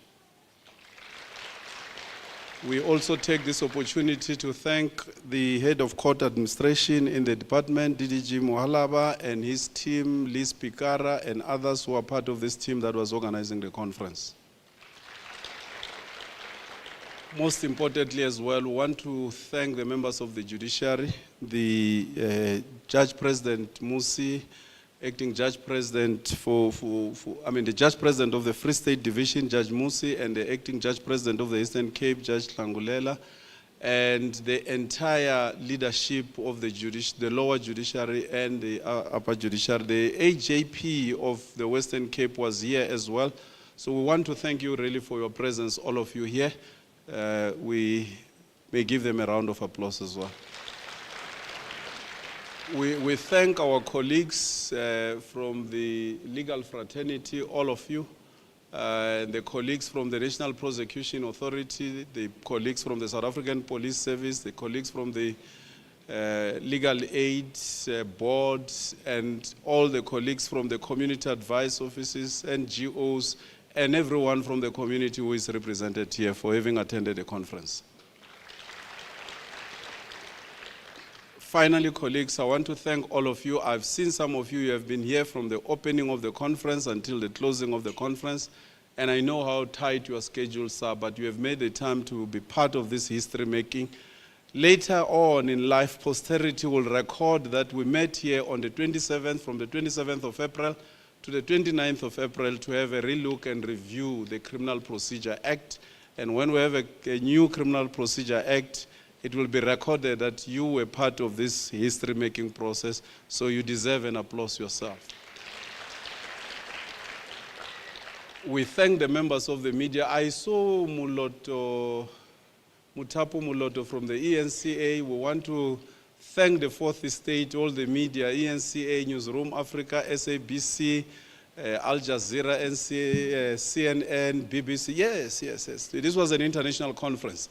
We had the High Commissioner of the United Kingdom of Great Britain, sent by the King himself, King Charles, said go to Beechwood and present the lived experience of the UK. So we want to thank the members of the media who were with us here. We thank also the colleagues who have been joining us from the social media, from YouTube and all other platforms that we have been following this conference. We'll give them a round of applause as well.